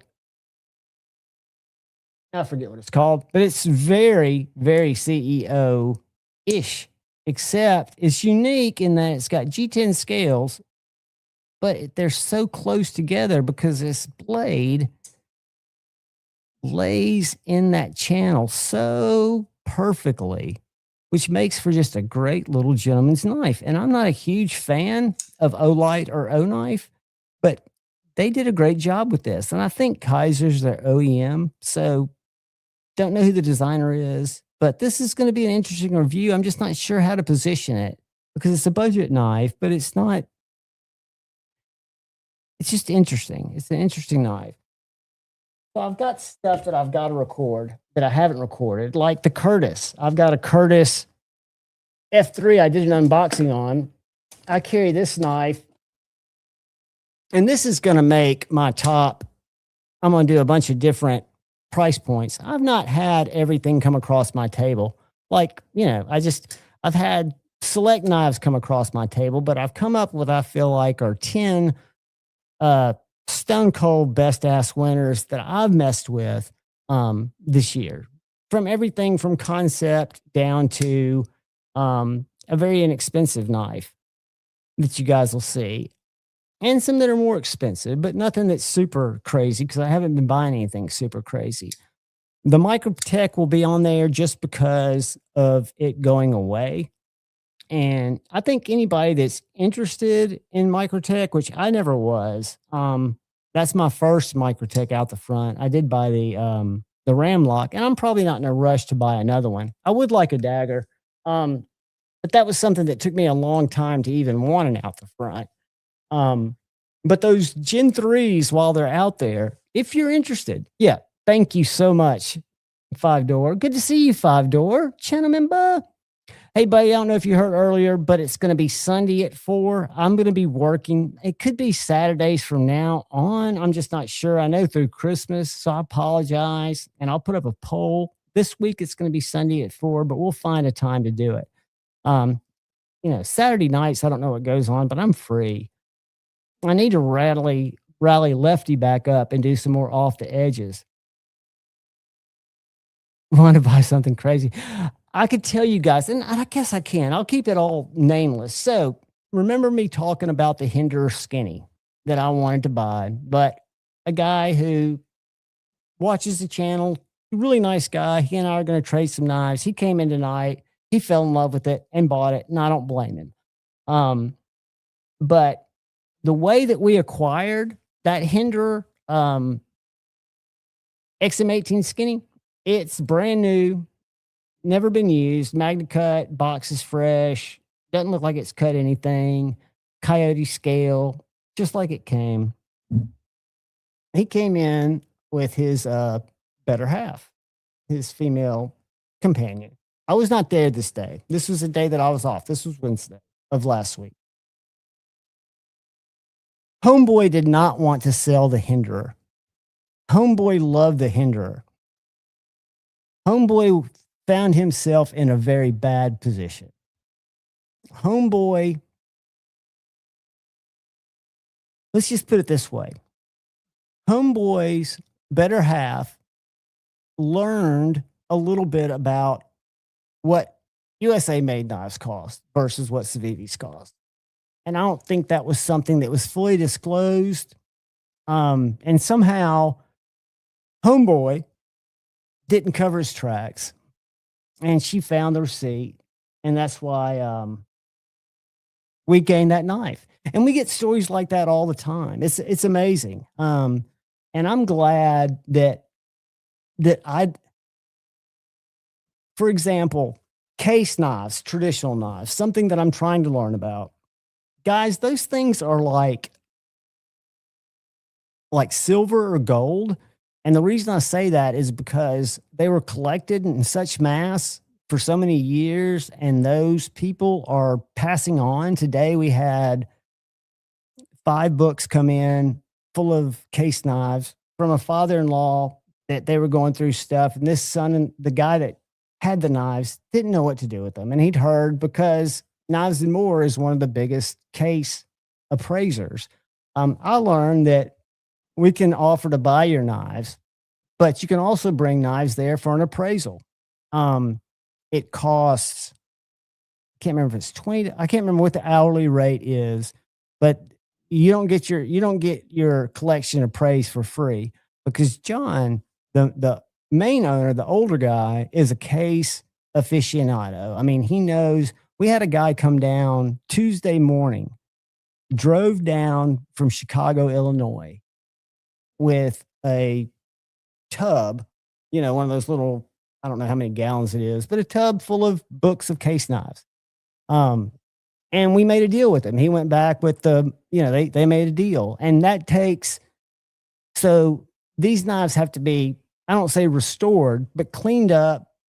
The boxes have to be generated from case, because we've got a way where we can get, the boxes and stuff like that. And it'll take them a while to get back into the antique case. But speaking of cases, it's not uncommon for people to come in and buy 8 to 12 $100 case knives, the nicer ones, without thinking about it. And they're 60 to 80. And then you get a lot of their sons. So you get a lot of people. I had a couple, or not a couple, but a dad who was probably 10 years younger than me, or maybe my age, maybe a little younger. And he had his 2 college kids home. And he was looking at slip joints. But working at a knife store, thank you, dude. I know it's boring. I'm just rambling till Kyle or Shane or somebody jumps in here and draws up some controversy. I don't have much controversy cooking. I've just been, I've been fascinated watching knife people. I mean, I had a bushcrafting couple come in last night, husband and wife, looking for the perfect bushcrafting knife. And you could tell these people lived on the line or on the land. He was an arborist. He worked on trees, and she was just a badass. She was the one that was checking out the knives. But we meet so many weird people. I had a guy come in the other day. We have these combs at checkout that are switchblade combs. And this guy was he was kind of slow. And the combs are $10. And he's buying something for, I don't know, $7. So I ring him up and he goes, I'll give you $6 for the comb. I said, the combs are $10. I'll give you $8.50 for the comb. The combs are $10. What can I get the comb for? The combs are $10. Don't buy it. It's a $10 fucking comb. Walk away from it. You don't need it. You don't have hair. I mean, there are a lot of reasons to pass on this dialogue that we're having. But it's just, I mean, people are fascinating. And I'm learning that most of the ones in North Alabama, which is different than most of Alabama because there are so many engineers and smart people here, but nobody is. I picked up the Rex 121 that's been down there for 3 weeks. I'm surprised it didn't sell when it first got there, the Sage 5, and I shipped it to a buddy today because he appreciated it. I mean, people don't ask for, they don't know the differences in steel. When they look at bug outs, they're like, why are these different prices? And these are bug out people. These people have 20 bug outs. They don't know what LMAX in the new tagged out is and what advantage. I mean, you can tell them, but again, most of them are buying these knives, playing with them like we do, and putting them in a case. So they're not cutting much with them either, because I've seen that a lot of the people that buy these knives, and they're users too, but a lot of people that buy these knives bring them back in to sell them back to John to trade, because it's kind of like a deal that they've got worked out when you become one of his customers. If you don't cut with your knife, if you're a collector, you can bring it back, and for what you paid for it, if you got your receipt, you can get that towards another knife, right? So you can kind of just own it. Oh, dude, I'm not hard on myself. I'm just telling you the facts, brother. I mean, believe me, I am so blessed to have lived the lifetimes that I've lived, but I've learned a lot that I'm just kind of now it's siphoning in the lessons. But people, I enjoy it. Again, I love watching people. And the funny thing was, those two guys that work down there aren't really people.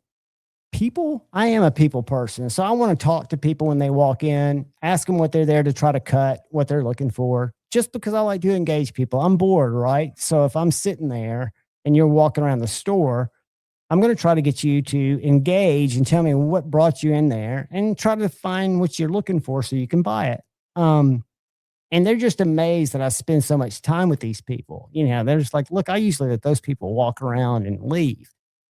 Well, they take up more of your time if they just walk around and leave. If you take charge of, you don't have to follow them around or be pushy. You're just like, well, please let me know if you want to hold something. You know, if you're in here, you might as well hold knives, whether you're buying or not.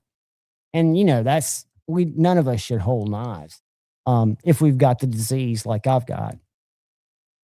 Rody and Bloomy, what is up? What is up? But I should have today, I should have done, I'm due to do another Knives and More walkthrough video showing kind of what's changed, how they've rearranged some stuff, and some of the used knives. Unfortunately, we've cleaned out in the last 3 days, we've cleaned out some really, what I consider the bougie section. There's a small cabinet that I love where a lot of the nice trade in. So 3 of the Medfords, and I'm proud to say my Medford S35 VN Mini Marauder that had been down there that I traded for the Ultratech sold, along with 3 other Medfords. So all of our Medfords are gone. We ordered a couple more today. The Demco 8020, which was kind of a nice knife in that one space, especially if I'm filming, the store is gone. And the Strider, the black Strider's gone, and the Hinder Skinny's now gone. I've still got the Battlefield pickup Hinder and some other stuff, but I want it to be different. I want to do another video because I'll be honest with you guys, that Knives and More video that I did where I just walked through that son of a bitch and talked about, just literally walked through and showed the knives.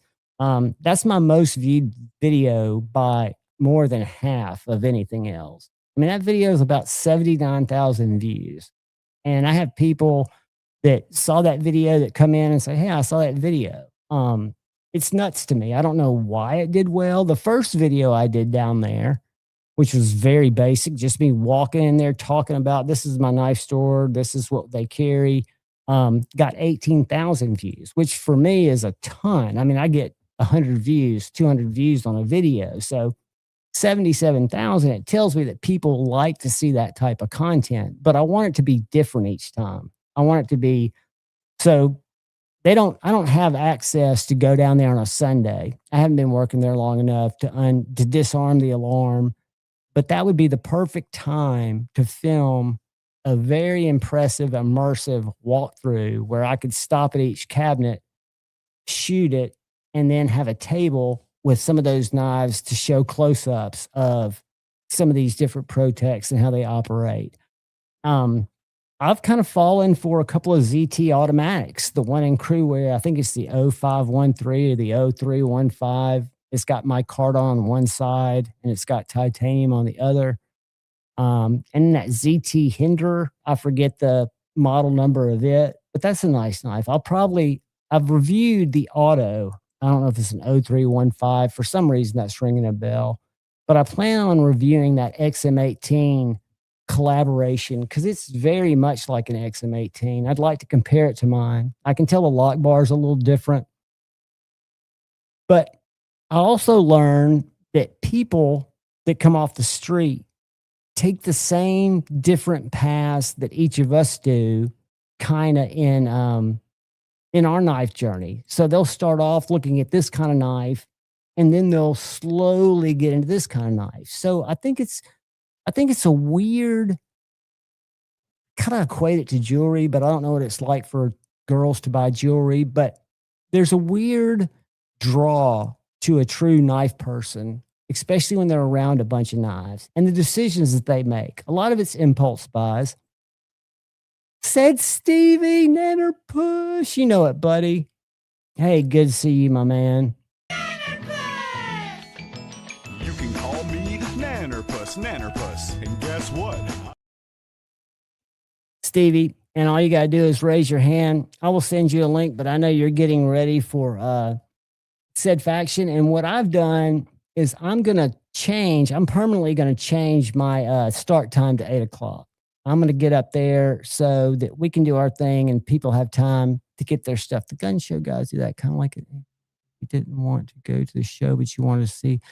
And that's another thing. We've got the Rocket City Knife Show. This will be the second year that it happens. The guy came through, Kevin, who puts that on.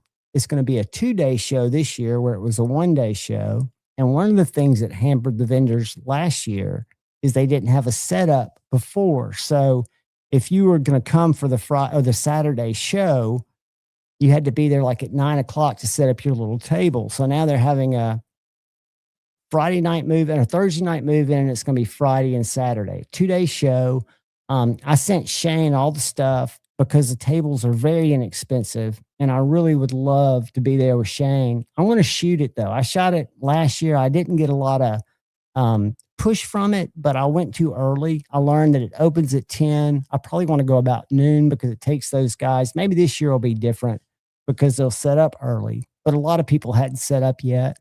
But it's a small show where people come from Tennessee. This one guy comes from Arkansas who evidently has some really nice knives that I know nothing about, slip joints.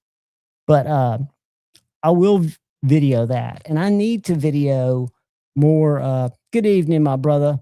I need to video more stuff on location because I think that's what the 2 videos I've made that have done so well have been that. And TKL in Chattanooga or outside of Chattanooga, I think I could schedule something with them. We've talked about it loosely, but I don't know what to go after in terms of, I'm not a content creator. I'm good about setting up a camera and talking to myself about a knife and how it makes me feel. That's about what you get from me. I mean, I'll try to tell you what I think about it, the size, how it operates compared to other knives I've operated, but I'm not the cutty guy. And for my brain to try to put together, how would an audience want to see a T-Kill walkthrough or whatever? Because they don't make a lot of the stuff there. It all comes back there and is assembled. But I'd like to get that story. I just don't have any of that director, producer skills to not have a jarbled mess. Plus, for me, editing is just stitching stuff together. So if you saw my blade through walkthrough, I would go film a booth very shittily. I didn't even have a gimbal at the time. I would just shake and film a booth, and then I'd stitch all those together in just a random order. But also, Big Idea Design Company is in Chattanooga, and they make the Lookout and that new Signal fixed blade in Chattanooga. So I'd love to go up there and watch them do that and record whatever they let me record to share with, the community, with you guys. But that requires me having the time to get there and them being willing to have me there. And most importantly, when they have me there, me having a plan and them having kind of the same plan, knowing what I'm going to try to capture. So they've got the knives or the stages set up to show me how they want to present what they do. Scotty Sobex, what is up, brother? It's great to see you, my man. I was trying to think about my top 10 EDC fixed blades from this year. And all price ranges. I'm going to try to make sure I've got some value and some others, but I could not leave out the tag along. I don't know if y'all have tried that yet. Mine is in And Scotty, I want you to throw out what the first tag-alongs were made out of, but they're making them out of MagnaCut now. But the first tag-along that I got at Blade Show was made out of a PB or a P3 or something with a number. Scotty, do you remember what those first tag-alongs were made of? Or does anybody know what a TRM tag-along? Because I've got one. You can't find the information of what they were made of.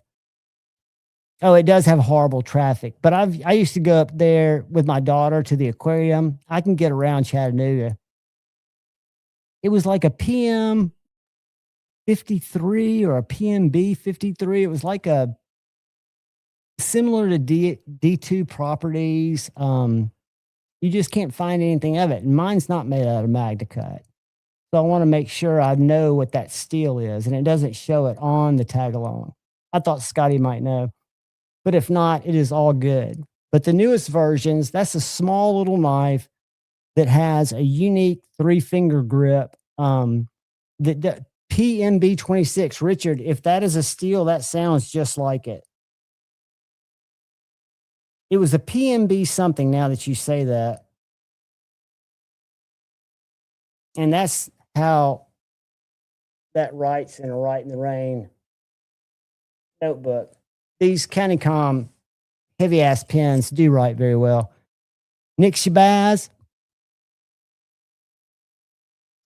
it has been a great ride. Mine started, I think the first videos before I met Stevie and Shane and a lot of those guys at Grateful Panic's live stream, which were epic, which is where I developed, I think, my staying power to want to stay around this community. And I made real relationships that turned out to be, they proved to be real relationships when I met these people in person. Now, one of them was a shitty relationship, but they turned out to be real.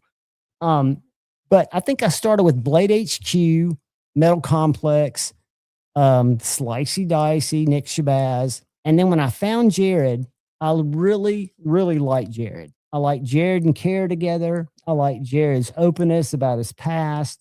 I like the fact that he was also said, one day I want to be and do this for money. He never hid the fact that he wasn't in it to make a living. That was kind of his lot in life. He'd had a bad choices that led to his, I guess, opportunities being more limited, but he really seized an opportunity and he's always real open about it. We're not as close as we were, but I loved his content.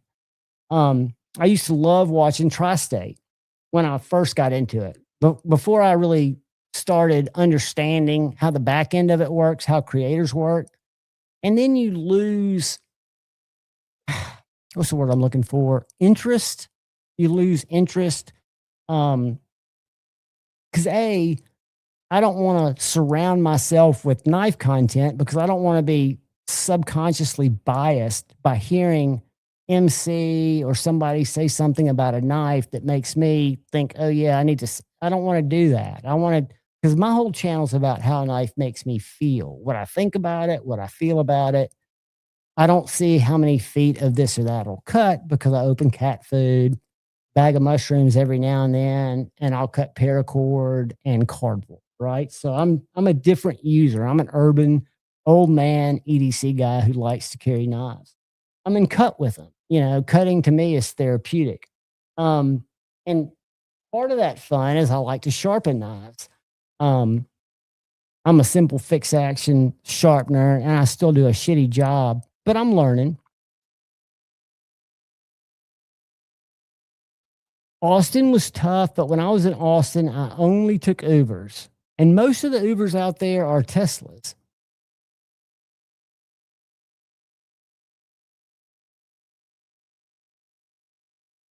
I like that. That's exactly right. Thank you, dude. Thank you. And we were talking, I had a long conversation, and I won't dox him, but with the Creeley owner, and we're going to go to their site. I'm going to pull up Creeley Blades right now. Hold on. And then we're going to talk about MagnaCut. So you always hear about MagnaCut and MagnaCut being treated right or being treated soft. And that's true. You can treat, you've got to aim for, the recommended spec and you want to try to hit it. But he even said, an improperly, and he's not talking about a lot of points, but if you miss that number, he knows that if he takes a chance and decides to do something with an OEM to offer more knives because he's a custom maker, to do like a tiered thing, that he will have to probably accept a softer heat treat that he's used to, right? But he still says materials like MagnaCut. He also told me, and this is my bird brain, but that China does indeed buy MagnaCut from the US. Either I was wrong, he said certain makers or certain OEMs over there will absolutely buy crucible steels through other sources for their knives.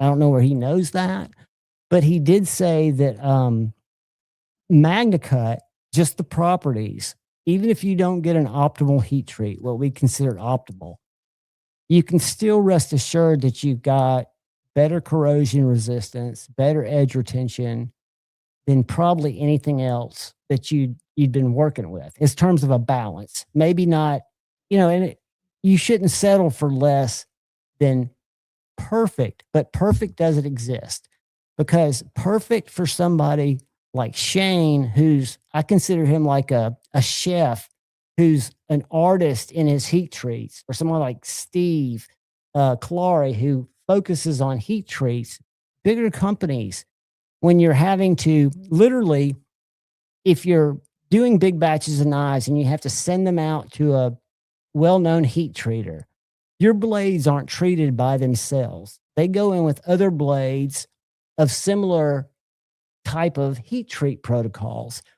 And it's not it's not a science. They go for those ranges that are comfortable. So you'll never probably get a production knife that is optimally heat treated. And do we need, and I say that, I want the best I can get for my dollar that the steel will make. So I'm not taking away from that, but do we really need that optimal heat treat? Will I ever fully appreciate my 64.5-inch MagnaCut? I know when I sharpened it at Blade Show, I appreciated the way it felt on a stone. I know it'll hold an edge for a really long time. But if this was 62 or 61 with somebody with my habits, cardboard, I'm sure it would dull sooner, but how much would I know, right?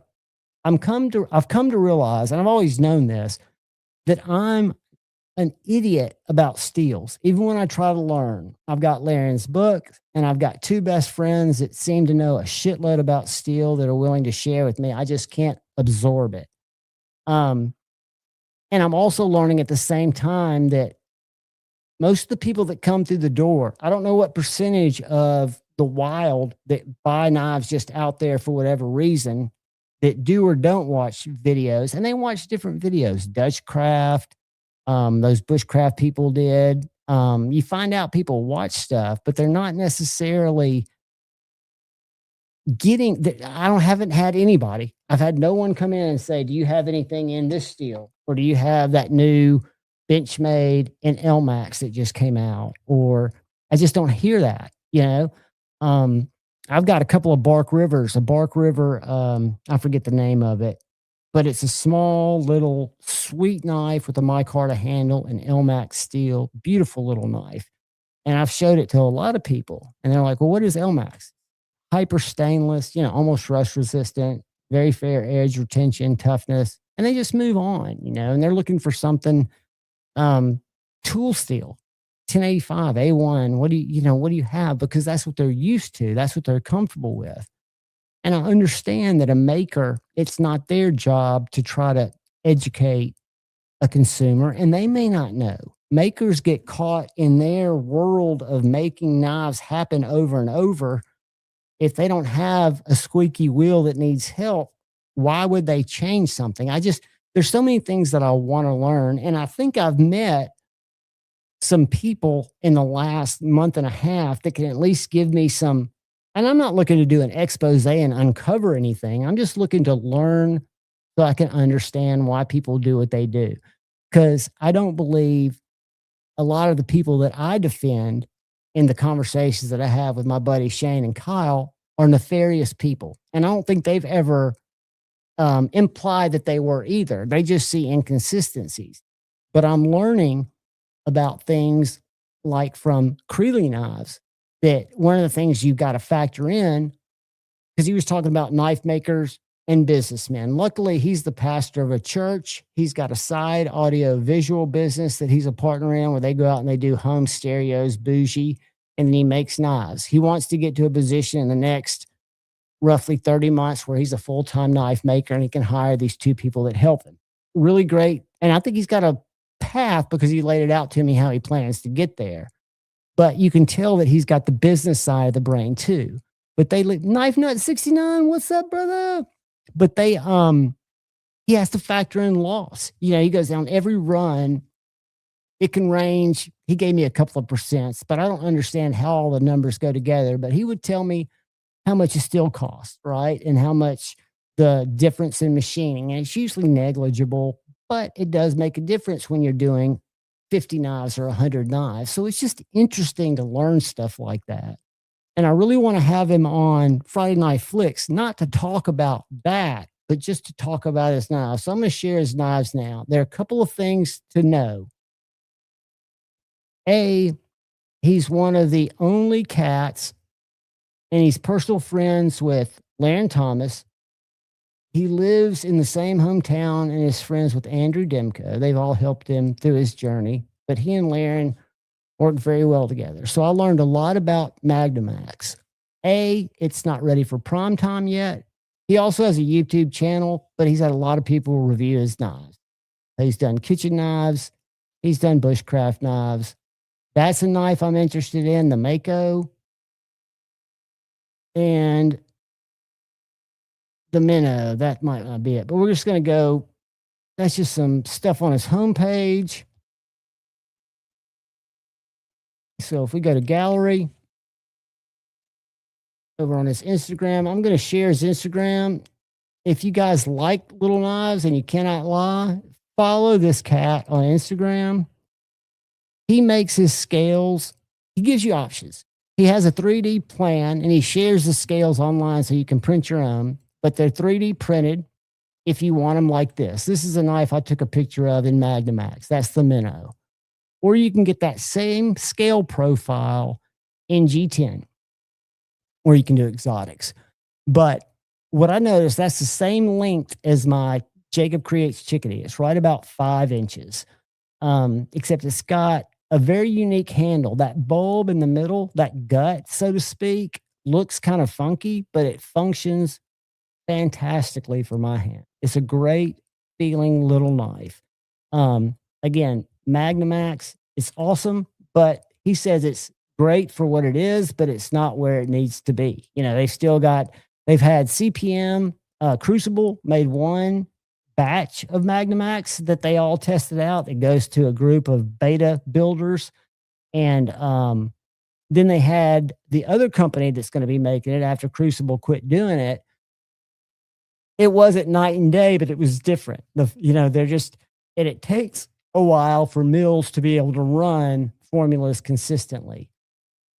So he's very transparent in what he does a lot of different types of knives. I'm interested in 2 because I'm a weird guy. I like the Minnow, a small, little, just beautiful knife. I would love Magnamax, but like I say, I don't know how many he's making out of that right now.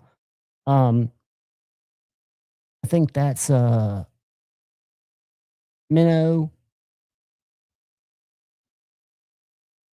And that little bulb, it looks funny, but it feels so comfortable. And then the Mako, the young guy that brought him into Knives and More, that showed him to me, he also makes, and he talked to me for a long time about this. I did not know Scott had quit making Gunny Juice. He still makes Gunny Glide, but he's no longer making Gunny Juice, the stropping compound. And Creeley does make 3 different emulsions that he feels are superior to other emulsions because of the way that they hold together and the way that they dispense. He only makes a 6, a 3, and a 1 micron. I was going to talk to Kyle about it if he joins because I'm kind of interested. But this is, let's see what this is. This is Blade Show. Okay, so these bigger guys right here over on the right are the Makos, which is just a great EDC knife. And the ones on the left are going to be, I believe that's him. No, that's not him. He might be on the left. Anyway, I'm going to go back to his website. There's the Mako next to a Minnow. So those are the two knives that I just really, really like. The Minnow being my favorite because I like a tiny knife, but those two knives would fit perfectly. I'm not sharing them. Holy fuck. I've been going through for how long? Showing y'all nothing. Thank y'all for sticking around, Todd Carr. Thank y'all for not bailing on me for just talking. But the good news is I found the knives that I want to show you. And they'd also fit in my double sheath perfectly. So these are the Mako and the Minnow. He makes a lot of other knives. But those little guys right there in Magnamax would fit perfectly in my little double sheath, about the same size as my Guardian 3, I'm guessing. I know it's the same size as the guy that brought it in. I had the chickadee with me. But Creeley Blades does some really cool stuff. I also would give anything if I could get him in sweet, Paul. Let me know, and I'll reach out to Creeley, and if you want to try some of that, because it's hard to find. You can find stroppy stuff at Jared Neve's store, but don't get me started. I ordered some. I had to make 2 phone calls, talk to his helper, and finally got it shipped. It was like 3 weeks, and it was in stock. I know, Todd. What happened is when I go to another page, I'm behind. Can't pat my head and rub my stomach. My brain doesn't work that way. It's bad. And Todd, if you go to Neve's store, you need to put in the comment section, please ship this. I do want it because it took me 2 phone calls. I wouldn't tell Jared that, but and the guy was real apologetic, but it was 1 bottle of stroppy stuff that I really wanted to get, if I ordered on Monday, I'd like to have it by the next Monday, but it was like 3 weeks because I had a new strop that El Cap Addict took me up with and I wanted to condition it. But I really think that Creeley, he talked about it for a long time. I don't understand what he was talking about in the differences in his diamond clumps, if you want to call them that. I'm calling them the wrong thing. Let me see if he's got an online store. So that's a 3-pack for $75. That's a 0.5. I think you can get them individually, but it's a 1 micron, a 3 micron, and a 6, and a 0.5 ounce container with a 3.9 or 3 to 9-inch basswood strops. I don't know how much that is. I just know that, what's he say about it?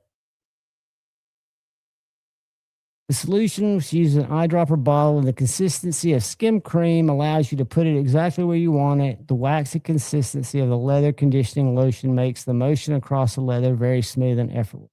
So evidently people really like this. I think it's carried by River's Edge Cutlery and a couple others, but it is an option. That's a strop, I guess. And I think he also sells it. Here's some of his other knives. The Omnivore. He's got a couple of kitchen knives, chisel grinds, a right-handed and a left hand. He talks really highly of these. I'm not even capable of testing a kitchen knife.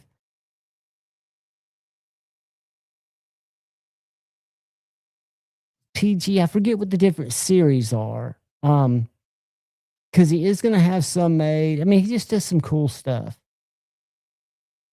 And I guess he's got a Facebook and a YouTube. He's got a YouTube channel, I think he said. That's probably not sharing that with you. Let me stop sharing. Reshare it. And then we'll go back to our general shenanigans. Because he told me he had a YouTube channel that he's had for years. Let's see. It didn't share it. Yeah, it did. No, it didn't. All right, share this screen. I want to share that. I'm going to share that. I'm going to subscribe. So this is his website where he talks about, his laser knife cutter, talks about some of his stuff. He doesn't have as much content. He said he used to. I think he said he used to do reviews. He did tell me that he sold or sent Joe X. Remember Joe X? A knife to destroy. And he won because he built a knife that Joe would not be able to destroy. And in all truth, Joe could not destroy it. And Creeley got the award that year for the Undestructible. That's a video on his page. Let me copy this. And if y'all would be so kind, I rarely ask, hey, Kathleen Smith, good to see you, young lady. Please, if you get a chance, go subscribe to Creeley Blades. It doesn't take much to give him a sub. And I think there's some good information there. I'm kind of smitten with his knives. Again, I get like that, but he's a really nice guy. Again, pastor, has an audio-visual home theater company that he works with another guy and makes knives. I mean, that's pretty cool. He's kind of hitting the trifecta of cool. Good to see you, Kathleen. Neve's little wax wing looks very interesting. I'm going to pull it up. I'm curious the way he sharpened it. I think, and I've talked to Kyle about this, but this is not why I think that. I know when you go thinner and grind and you push that that geometry, you're sacrificing toughness, right? And on a knife, the way that he had it designed, does he need it? Did it need the lower angle? Maybe it did. I know but this is him sharpening some probably. Let's see. That didn't look like it. Here's the video I watched. How do I make the sound come on these? Oh, here we go.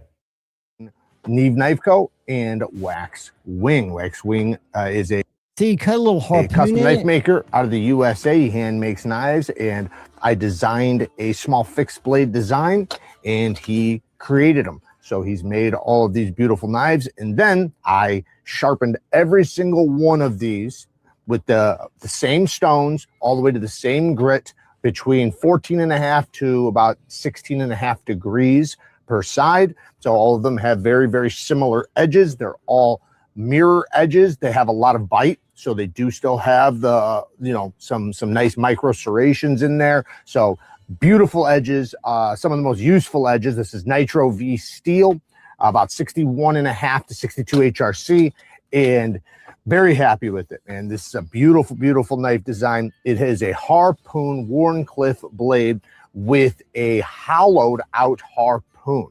And the hollow harpoon stops short of the tip, allowing the tip to have a little bit more stability. Very thinly ground. The handle material is a natural micarta. I think it's kind of interesting. The sheath is a Kydex sheath. These are going to come incredibly sharp. These are all hair whittling sharp. And again, full flat ground. We have our logo on there with the fingerprint, and sharpening them up, I used my hybrid bonded stones. Yeah, Jared's got all kinds of products. He's a product guy. But cool stuff. I like Jared. I think the world of him. He's just different.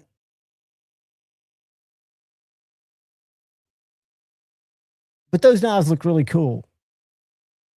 Is the TKL Finn the new guy? What is up? How we doing, man? We're doing good, dude. We've been talking knives, talking lives. I've just been rambling. Sorry, I'm late, buddy. You're not late. You're never late, dude. I was working. You beat Shane and Ryan. What's that? You beat Shane and Ryan, being as they won't come. I don't know what they're up to. Ryan, well, I sent Ryan a couple of really sweet knives this morning. that he picked up. Dude, I had the karma hit me today. I did it on purpose. I think it's a good thing. You tell me. Did I tell you about the Hinder skinny? I did, didn't I? Yeah. I hadn't been able to get it off my mind.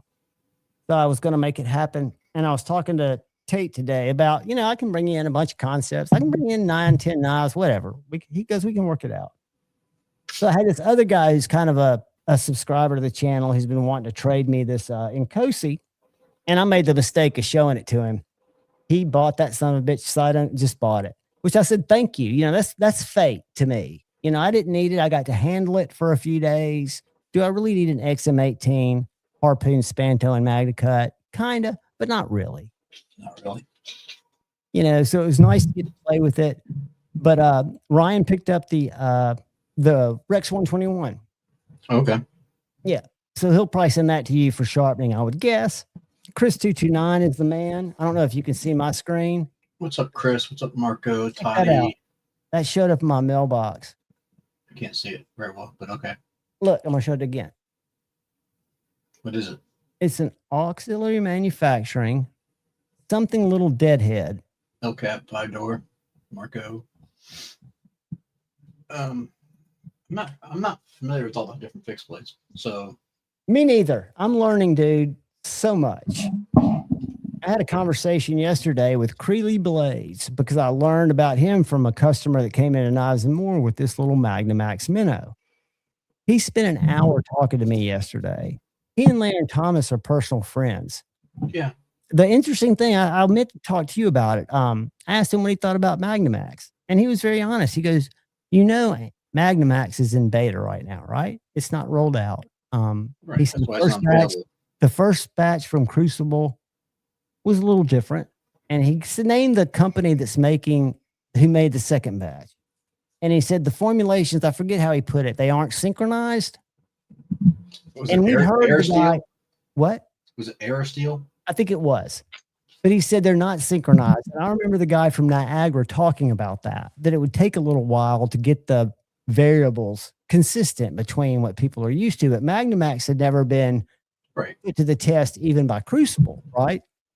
So I think it's taken, he goes, the good thing to know, and the thing he told me that I was going to ask you about, we were talking about heat treats, and I'm learning about manufacturing processes. Hopefully he's going to come on Knives and More. He also has an AV company, audio visual, that he works with a partner. They do home stereos, and he's the pastor of a church. So he makes knives like his third job. He wants it to be his full-time job, and he's got a plan for that. He's very much business-minded. And we talked about. My camera off, but I'll still be here. Okay. Are you sharpening, or are you just getting naked? You don't want to porn bomb me? I'm working on putting something together, and I don't want it to be all over camera. I got you. But he was very interesting, and I think he would be fascinating. I'm going to have Tate talk to him because he's looking to get in certain dealers. But that little minnow in Magnamax, what he told me, he said, it's hard when you've got blades because he sends off to a heat treater, right? Because he's doing bigger batches. He's not heat treating all of his blades. I think somebody, I forget. And probably. I think you might have even told me that, and maybe it was Peter's, that they don't go in, your blades don't go in by themselves. They go in with similar blades that need to be treated at the similar temperature, right? So he acknowledges that you'll never get a custom heat treat like he does on his knives from a production knife. Correct. But he says what we have to realize is some companies will do it, but they'll void your warranty. And I found from tests that they turn out to be more brittle than I would have expected. I've never heard that part of it. I've heard Lefty say that his Devos wouldn't be warranted at the heat treat he wanted, so he kept it what they suggested, Best Tech one time.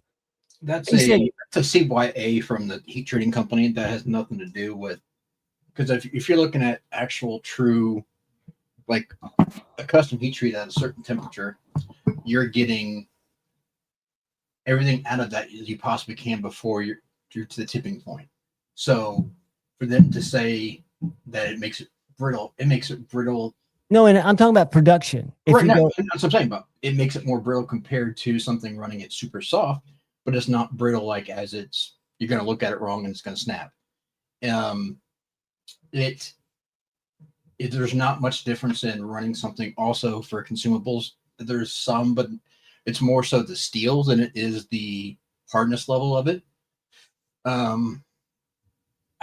He understands. I think that's from my understanding, that is a CYA from the heat treating company. So therefore they can't get sued by an OEM and said that their blades are poorly treated and they're getting, but that should have no correlation between having completely brittle blades just by going up one or two, getting it closer to custom levels. No, I don't think it's many. I think because that's another thing he talked about, that a lot of makers, because we talked about the pitfalls of makers. He goes, luckily he ran businesses before he started knives. And he says, you really got to sit down and know your costs. And he didn't just say material costs. He was talking about loss. You got to figure in loss per batch, especially when you get larger, right? So he seemed he just seemed like he was very transparent. He's a sharer, not a gatekeeper, right? So I just think he would be a good asset. His knives are great, but what he said was, even MagnaCut that's not optimally heat treated is still going to be better than a lot of the steels that you're used to. They're going to be very few. Now, custom heat treats will always prevail. You could probably custom heat treat 154. Oh yeah. But I've got some here. Oh yeah. Yeah. But it made me, I think there's more to it when you have to sub out a lot of your work and work with a lot of partners across kind of a wide geographic area, maybe the South, maybe the East Coast. Because I think a lot of that stuff, even though he's in Pennsylvania, I think a lot of that heat treat happens up there, right? Around Jersey or somewhere. It depends on where he's getting it done at. There's a lot of factors there, but it just depends on where. One thing I was impressed with is when he was talking about knives and more, he goes, well, if we can have Tate call me, and if we can get something worked out, I'll just plan a trip and fly down there with some knives and meet with you guys one morning, and just show you what I do. I thought that was kind of cool, to offer to fly down. You don't need to do that. Right. But that's just more, I think this guy's destined for a long run as long as he continues to make cool knives. And again, I learned about this from a customer who walked in, who's an engineer who works in Huntsville from Monday through Thursday, lives in Knoxville, which is about 4.5 hours away. So he commutes in on Monday, stays in a hotel through Thursday, drives back, makes a shitload of money. But, he works a lot and he's away from home a ton, which gets very old. What's up, Cliff? I hated traveling, dude. I don't miss it. I miss the cash. I miss the job, and you do kind of get tired of knives, but I've taken on a challenge, man. And I think could break me. I'm trying to learn just from the current case catalog. I'm trying to get some kind of pattern understanding, because I have people come in and ask for a case trapper or a hidden rooster, the stuff that, I just don't know. I'm learning, but it's not easy. I can't imagine all the information you have to learn to appraise them. There's a book on Amazon. If you go to Case Knives, they make a book that is like the complete guide of case model numbers, different generations, and an appraisal guide. $347. Yeah. Which seems crazy to me. I mean, I think of textbooks in college and it doesn't seem that crazy, but I guess if you're using it for business, it just seems like that's gatekeeping information too. Oh, for sure. But that's also someone who's using that to make money off of. So that's not like it's like that person's not going to get their money out of that. Very true. Very true. Did we covered Vanguard knives, didn't we? Did we decide if Vanguard knives, this one that y'all were talking about earlier, this breaker, is the same one that was made in the U.S. that Knife Dope was so disappointed in? Vanguard's not made in the U.S. Vanguard has a model, if I'm not mistaken. This one is imported. I'm gonna have to go make sure I've got the right knife, but I think this knife right here, Kyle, this breaker, is an import, but I think Vanguard, let's go card. No, it's USA. I think what happened is they had a USA model that was supposed to be a 9-month pre-order that ended up being almost 2 years. It's not a good look. Nope. And when it came in, dude, the sharpening was terrible. And knife dope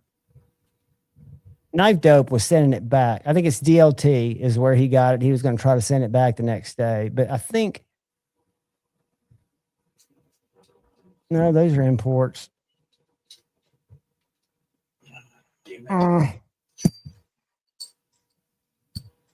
Yeah, these breakers at 180 are allegedly really, really good.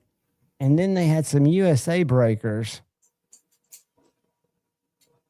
that were a pre-order. Let me go to Knife Dope. Hold on. Just to see if I've got the right knife. And I'll come back and get you. Oh, y'all are going with me. Why do sometimes y'all go with me and sometimes you don't? When I change blades. Man, I hate it when D-shaped pivots don't fit right. Oh, did you get some of your stuff in? No, this is another project that I'm trying to finish up. Oh, that was it. I just went past it. Right here. The nightmare got worse. It is Vanguard. So he won't mind us sharing. Can y'all see this? Yep. It's just slow. Sorry if I'm not talking to anyone in chat. I can't see it. Currently. Kevin Smith and Knives, I see you over there, brother. Good to see you, man. I can't. Yep, I don't pay for YouTube Premium because even though I work at a knife store, I might as well be unemployed. Why did it not let me skip?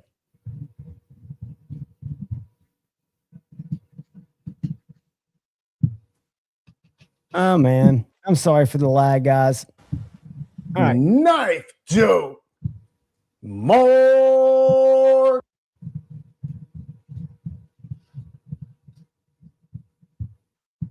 Don't stop. Well, goddamn, has it been about 4 months since my last video. And I've missed you fuckers. And you know I'd never shit you. Now, in those 4 months, I've added a shit ton of knives to the collection. At some point, I will share all those acquisitions with you guys. But we've got more pressing issues at hand. Now, one of the knives I just got back from a little bit of mod life is this beauty. My longest tenured ProTech in the collection. This. Let's get to the. Oh, another commercial. Honestly, no one wants to think about HIV, but there are things that everyone can do to help prevent it. It starts with getting tested. Whatever. I'm not going to go back. I'm premium saving. To the dope. Now we're here today over some USA dope, a pre-order to be exact. A pre-order that was done over a year ago, 16 to 18 months to be exact. And that was this. The Vanguard Knives USA Breaker Elite. Now, let me give you a quick rundown. Breaker design itself is a design of Jeff Blavell, wonderful knife maker here in the States. And the Breaker is a custom design of his. Very hard to score. And, you know, price point, I think, you know, $2,000 price range or what have you. Insane. Now, Vanguard had the best intention. He wanted to give us a quote unquote mid-tech production variant of that design. So he licensed the design from Jeff Blavell, and then he went ahead and had that Breaker design made in China. And he also had an option for a USA variant of that knife. Now, being the USA homer that I am, I decided to sign up for that pre-order in August of 2024. Originally, it was supposed to be a 2 to 4 month turnaround. I'm just jumping ahead just a bit, guys. I'm sorry. Now, being that this pre-order took so long, Vanguard actually also gifted us a Chinese variant of the Breaker. We'll check that out here in a minute as well. Now, this variant that I chose or that I paid for came in about $600 with tax. This actually was a DLT exclusive. Now, you know, this type of fuckery would have never happened at DNK Knives. So head on over to DNK Knives. That's shilling, guys. Code Fucker 10%. Code Fucker 15 will save you 15% each and every Sunday. But I digress. And that fuckery would have occurred at DNK Knives. If knives came in that way, that's the only way they could have sold them. The USA Breaker.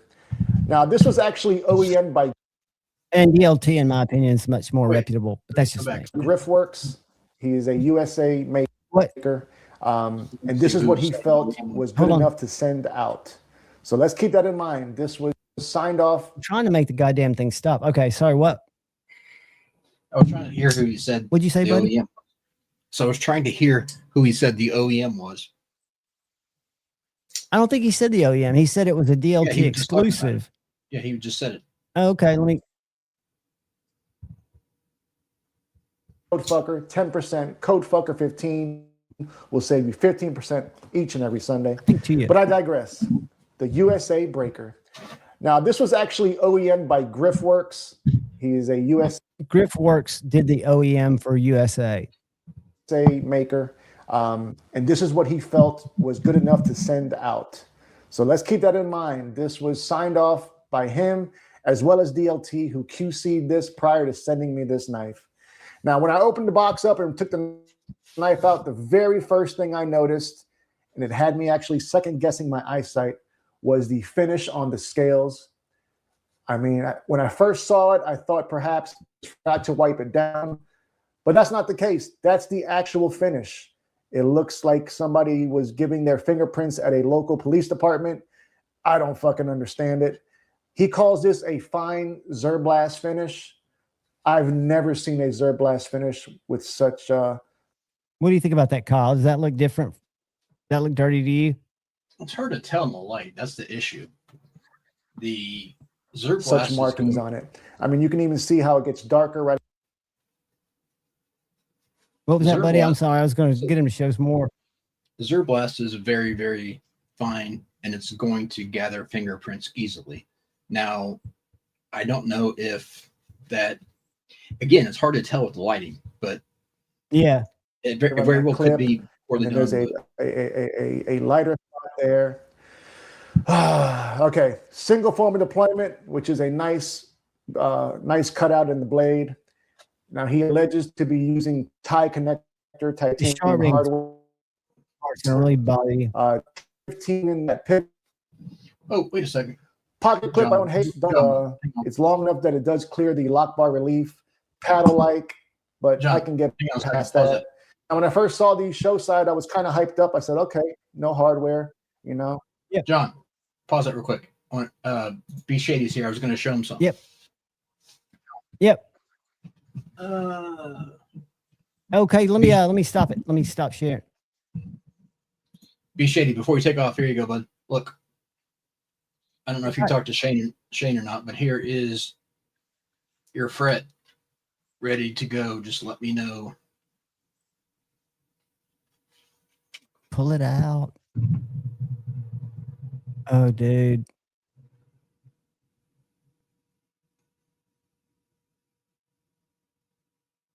That is gorgeous. B Shady, I hope you love that.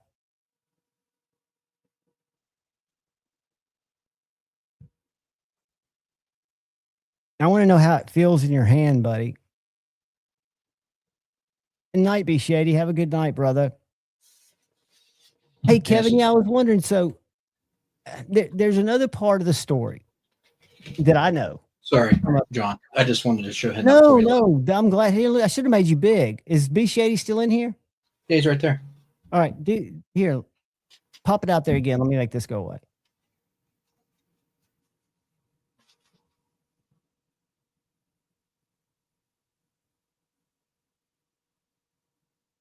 And that's that resin epoxy stuff. Yeah. That's beautiful. And this hasn't been oiled or anything. I just sanded. Let's look at your shiny edge. The shiny edge on this oh. It's just sanded, ready to go. The tried and true is freaking amazing. I know you made it that way. Yeah. But your edge shows up as thin as that blade is, even on an Instagram picture. it shows up. You can see it shining, catching the light. I think B Shady likes it.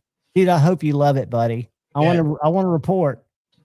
Yeah, Let me make you small. If you would, Shady, just get with Shane on that, and then get me. I think I've got your shipping info, but if not, send it to me just in case. I bet I've got it. I mean, look. But yeah, it's best if he says it in case he moved. Do you see Todd's question? He did move. That's why I was saying I wasn't sure if I've got the new address. You see Todd's question? Todd, that was 1,500, I believe.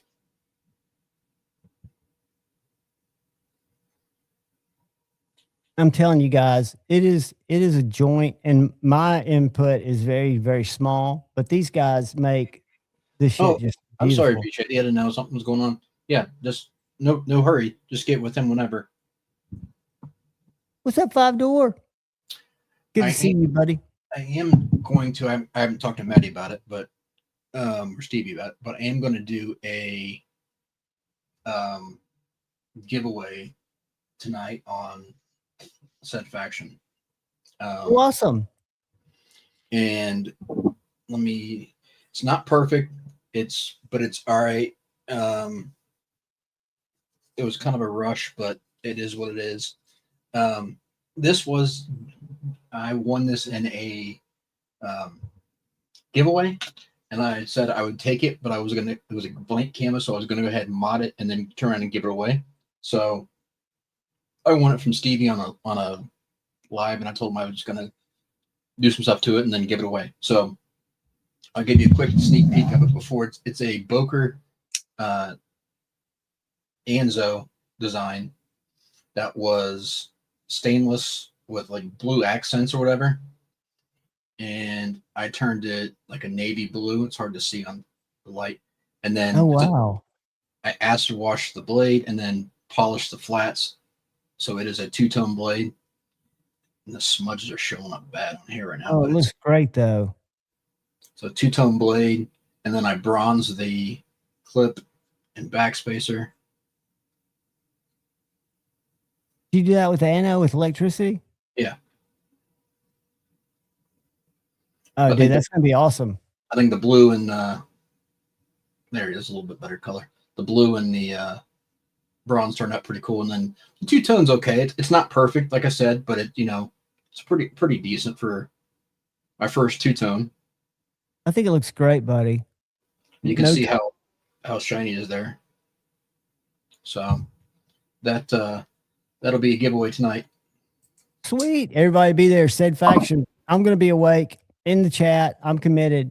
So Kevin, if yours, how is your, cause I'm going to get to the sharpening tool, but were you happy with yours? And I'll tell you why. I don't need to be big. I've dealt with, I've had a couple of conversations and mediated a couple of situations with Knife Dope, and he's very, very picky, very particular about stuff. What happened? What happened? Go ahead. I'm trying to get away from. I don't want to be.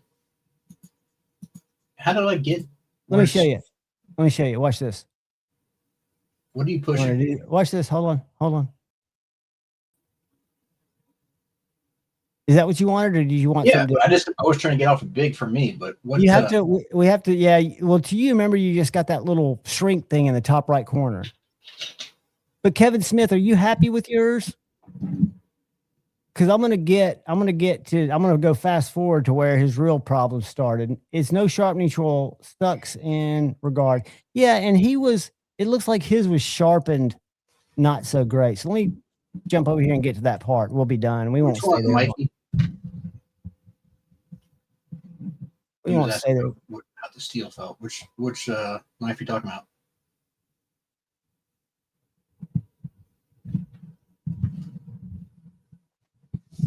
See that sharpening tool, Kyle?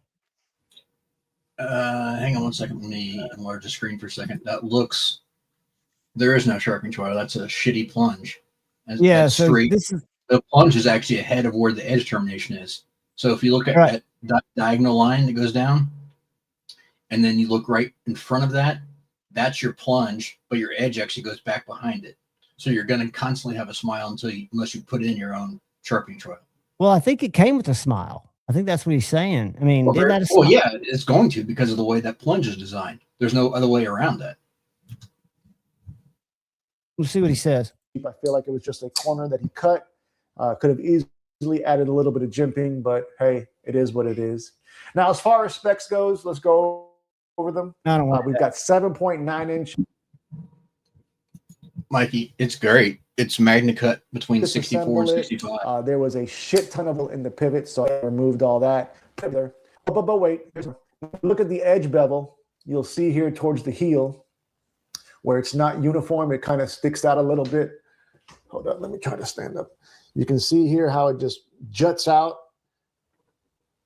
So you're going to have a smile for sure. And here's a view of all of those lines on the blade. Aren't those lines supposed to be there? A hand satin. Aren't those grind lines? It's a hand satin. Both sides, of course. I mean, look at this. It's not a bead blast. That's a hand satin. Absolutely unacceptable. Disregard. Yeah, that's the kind of stuff he gets all up about. That sexy thumb. I mean, if you want a bead blast, that's fine. But scales. Look at this. If they're doing a hand satin on a production, when I tell you, it looked like somebody was giving their fingerprints, I wasn't lying to you. There goes that spot. Now you would think, don't get it fucked up. It isn't like this is something that just rubs off. Get to something different. Get to your. Oh, never mind. All right, I'm done with that.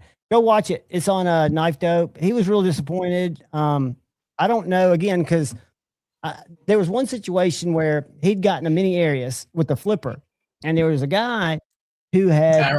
I know the whole story on that, but yeah, going back to that sharpening choil, if you notice, there was also a slight recurve there, and the reason why is solely because of the fact that when they sharpened that on a belt and they were trying to avoid that plunge, they were using more time there, and that's actually why you're going to start to see a recurve back there. Kevin, I hate that, buddy. It sounds like there were problems. I mean, yeah, it is easy enough to cut in a sharpening choil, flatten that spot, and then cut in a sharpening choil, but you shouldn't have to, and I totally get that. But in the finish, when he was showing it in the light, it looked a little splotchy, but it's hard to tell. Like Five Doors got a Zerb wash from Brian, but his finish is a little different than what that guy's is doing. So he could have been doing more of a tumble in a different type of media. I mean, there's different grains of all that stuff. Right. They could have been deeper or right. And it could have been where inconsistent blasting. I've seen how you hold those things. I mean, if you blast it harder in one area. 5-door Vanguard is the custom maker, but they had a company in US called Griff Tech, was it? Yeah, I've never heard of it. Yeah, Griff something. Kyle, can you show that Boker again real quick? I'll make you big. Terry, it's not great. It's not great, buddy, but it's not bad for my first. I think it's very good.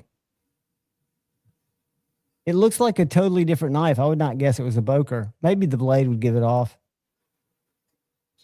I just got to put an edge on it, and then it's ready to go. That'll make a great knife for somebody. You can judge me, buddy. It's okay. So it's on Stevie, right, tonight? Ed, Stevie. Are you got it pulled up to see how far we got? 45 minutes. Oh, good.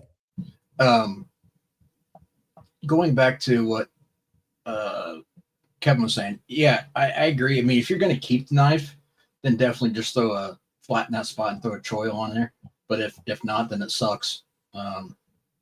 So was the one that came from Riyadh or Best Tech not like that? Did it have those problems not be there? Because I've heard everybody was real happy with that knife. Yes, Terry, you're right. I'm sorry. I misspoke. It's a Vox, not an Anzo. I always get those two guys together. But yeah, it's a Vox, not an Anzo. Hey, Terry, I'm going to have a young guy reach out. Kyle Estes is his name. He's looking for some sheaths. Somebody to make sheaths for his knives. I want to show you guys something. This kid, I say he's a kid. He's not a kid. Let me go to I can't get to my messages. Fuck. I'm gonna have to email it. No, I can't even email it to myself. Never mind. Let me see if it's on his page. I doubt he put it on there. But he's been making some little knives, and he does a really nice knife. Let me find one of his. And then I'll share it.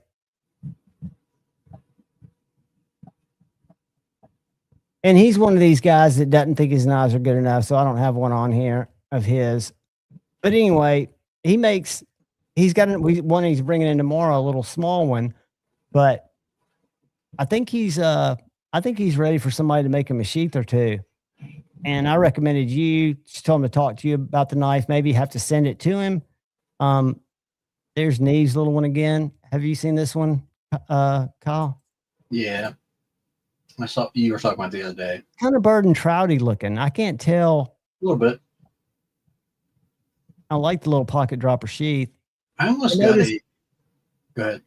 No, I was just going to say, I noticed that, let's see if it's sold out yet, that Melissa Backwood's knife didn't sell right out. It might have by now. You know, hers and Jack Wolf's? No, not really. Yeah, the latest fixed blade is a Melissa Backwoods collaboration, and she's really been pushing it. So I would assume it would do very well with her backing. Let's see. That's odd choice when she was working with TCal. She's a pay to play. All right, so they sold out one. I get that, but my point is, if she was going USA made, then to go. She's made them with both. Who else did you make? Yeah, you know, she made the TCal, Warren EDC. Right. She's got a TCal knife, and now she's got the Jack Wolf. Right. If she was doing American made, it's kind of opposite to go that way and then go overseas, then vice versa. And I learned this from Mr. Creeley as well. He's about to do a campaign with her. And it makes sense because he's trying to get reach, you know, because social media is so limiting. But she has, you know, she's a totally different way. You know, you basically pay for the program and then she puts out the content. Correct. So I could see, you know, I don't know if evidently she didn't have an exclusive with TCal, but usually these would have sold out in a day. It's just, I think it's the economy and the knife market being soft. Plus, this is just right not before Christmas too. Huh? Right before Christmas too. Yeah. But that's just not my favorite design that he's done. And I'm a Melissa Backwoods fan, but anywho, I've been noticing that like the Hinders aren't selling out at. Oh no! Dude, we have people coming in daily. Most of them are buying gifts, but they're buying, you know, bougie gifts. I mean, people will come in and buy 8 Benchmads. One dude will come in and buy 8 Benchmads and walk out, and they're gifts for people. Yeah. So people are buying knives. I just wonder if, you know, I think there's a niche of the market that we see that buy some of these knives. I think if you talk to a lot of people, I've had a couple of people that are on YouTube that come in and ask about Jack Wolf knives. But if you talk to most of the people that walk in there, they've never heard of these boutique brands. Like I haven't heard of a lot of knives. What's up, Level On Up? Yeah, major crackhead prices on them. And I would imagine that Melissa is probably getting more of a cut than Jacob was getting, is my guess. I need to see what were they charging? $244.99 for S90V and any of the handles. So that could be titanium, that could be abalone. You can buy a USA made custom. Correct. Yeah. Correct. No thanks. Did you get another one, Terry? I know you had one for a long time ago. What is that? Oh, that's the fixed blade? Little small giant mouse fixed blade. Yeah. I'm going to show y'all something freaking ridiculous. I had the little, for a short period of time, I had the little Pena fixed blade that kind of reminded me of the GMF one. You want to see the biggest knife I've ever seen that's like this guy carries these knives. He's a young guy. Check this out.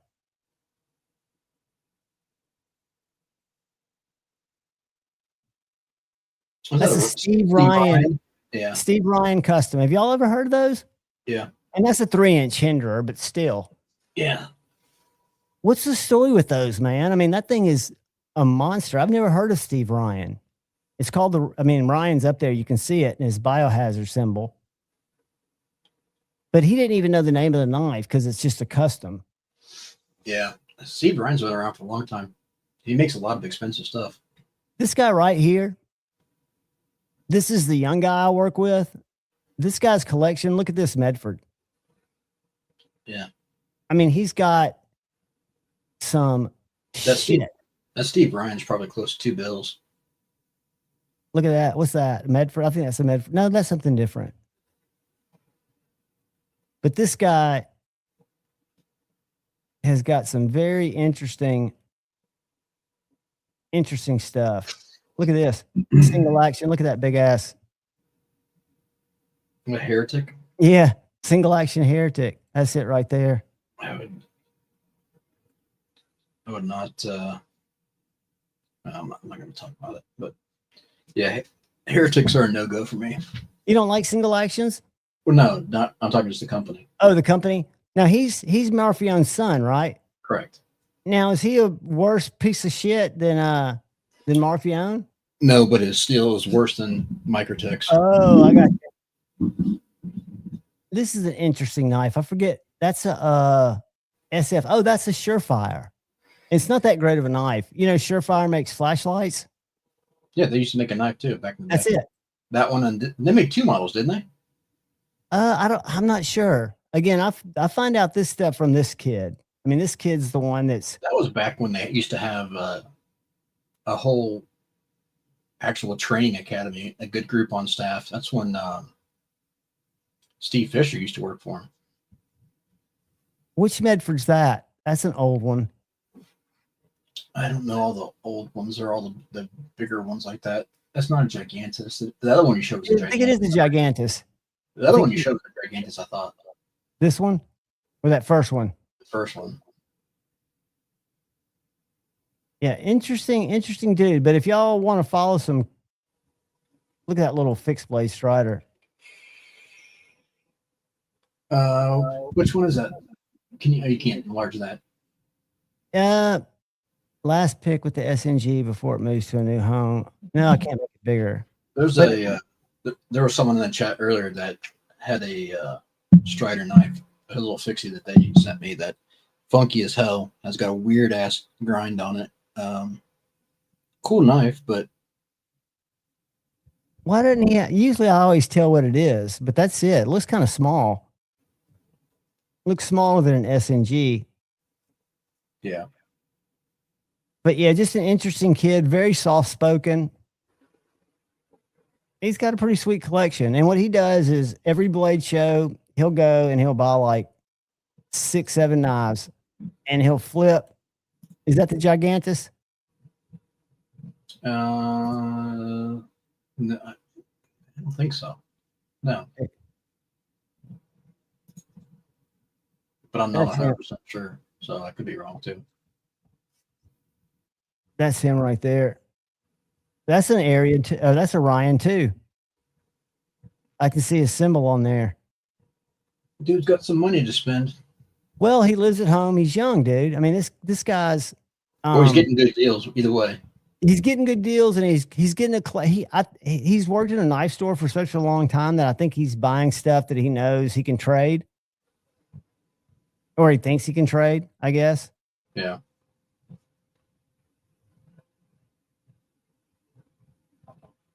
But yeah, I'll drop him in the chat just in case. And then we'll just go to the homepage. Not his homepage. How do I get back to my regular homepage? There we go. All right, let me drop this in the chat. Bang.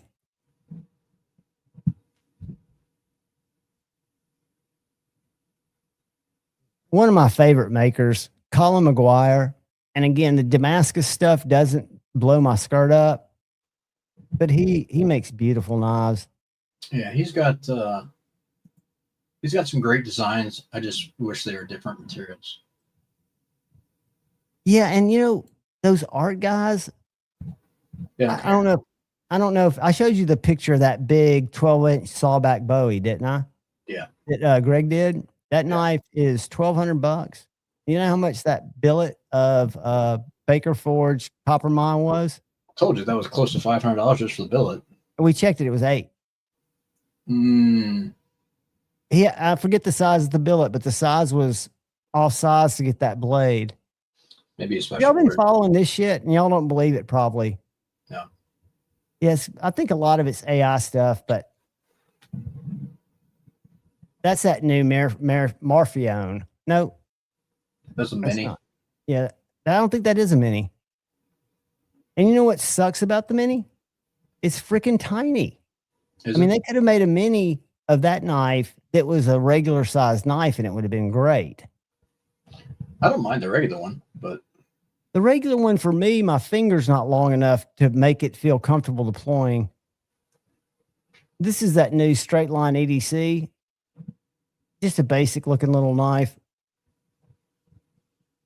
He's an Italian maker. What's up, DC?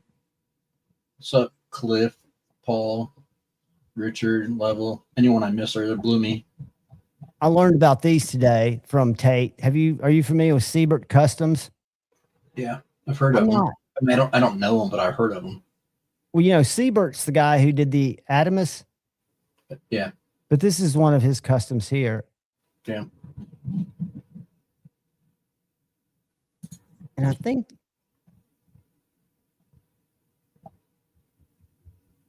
I thought there were more on here, but maybe Tate was just showing me more. But anyway, you got a unknown sea creature in Monterey Bay. They've made this knife in 440C for under $50 for any of y'all looking for a pokey stabby. It was crazy, like $199 or $299, but now they've got the same knife in 440 instead of M90, which is or plenty. What was it in before? It was M390, DLC coded. Now it's DLC coded 440. That was a horrible idea to make that in M390. That's not a good steel for that type of utility. No, not at all. I'll tell you what we've got down there that I think is overpriced. We've got a double gunner grip Strider. And, to me, it looks like a pocket shredder because the back of a double gunner grip is titanium with little like rock pattern. And then the front's G10. It's Magna Cut and it's $900. Yeah, that's too much. But that skinny was $425. So they typically don't price stuff over because they're really good about getting what it sells for. So I don't know. I don't know the differences in the Striders. 900. That's got to be close to, if not more than, table. First, let's go Strider double gunner grip. Hold on. Double. And it could be the year too. I mean, I know there's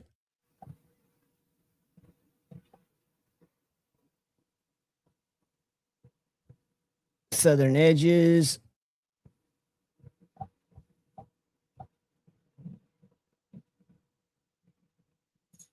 Is Southern Edges still a thing? I haven't been there in a long time, but as far as I'm aware. Yeah, let's see what this one sold for. $915. And that's the same knife, except it's what's the blade stock?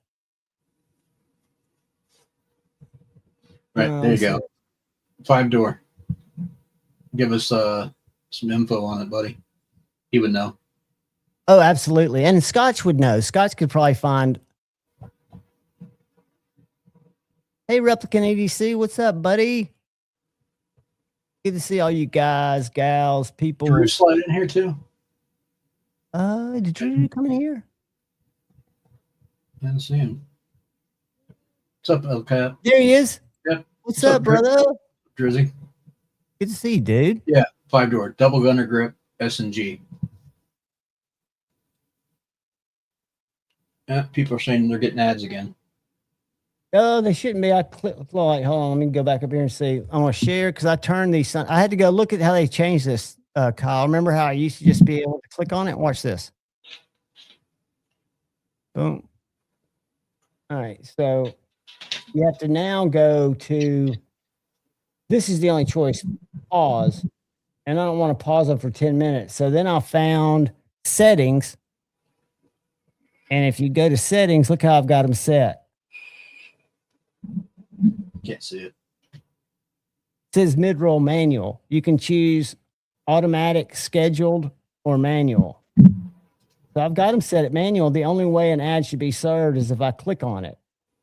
Well, don't do that because you're pissing. People are already mad that they're getting them. Well, fuck, I ain't clicking on them. I'm just saying. Hey, man, YouTube's doing all kinds of shit. I know. YouTube does their own shit. I get it, man. They don't care. They hate me, man. 5-door said double gunner grip G10 750 or 700-ish. If it's tie on tie, it's 850. Nope, Conga. I can choose to have my videos. Now I have my regular videos with what's called a light ad load, which means you should be able to skip after 5 to 10 seconds.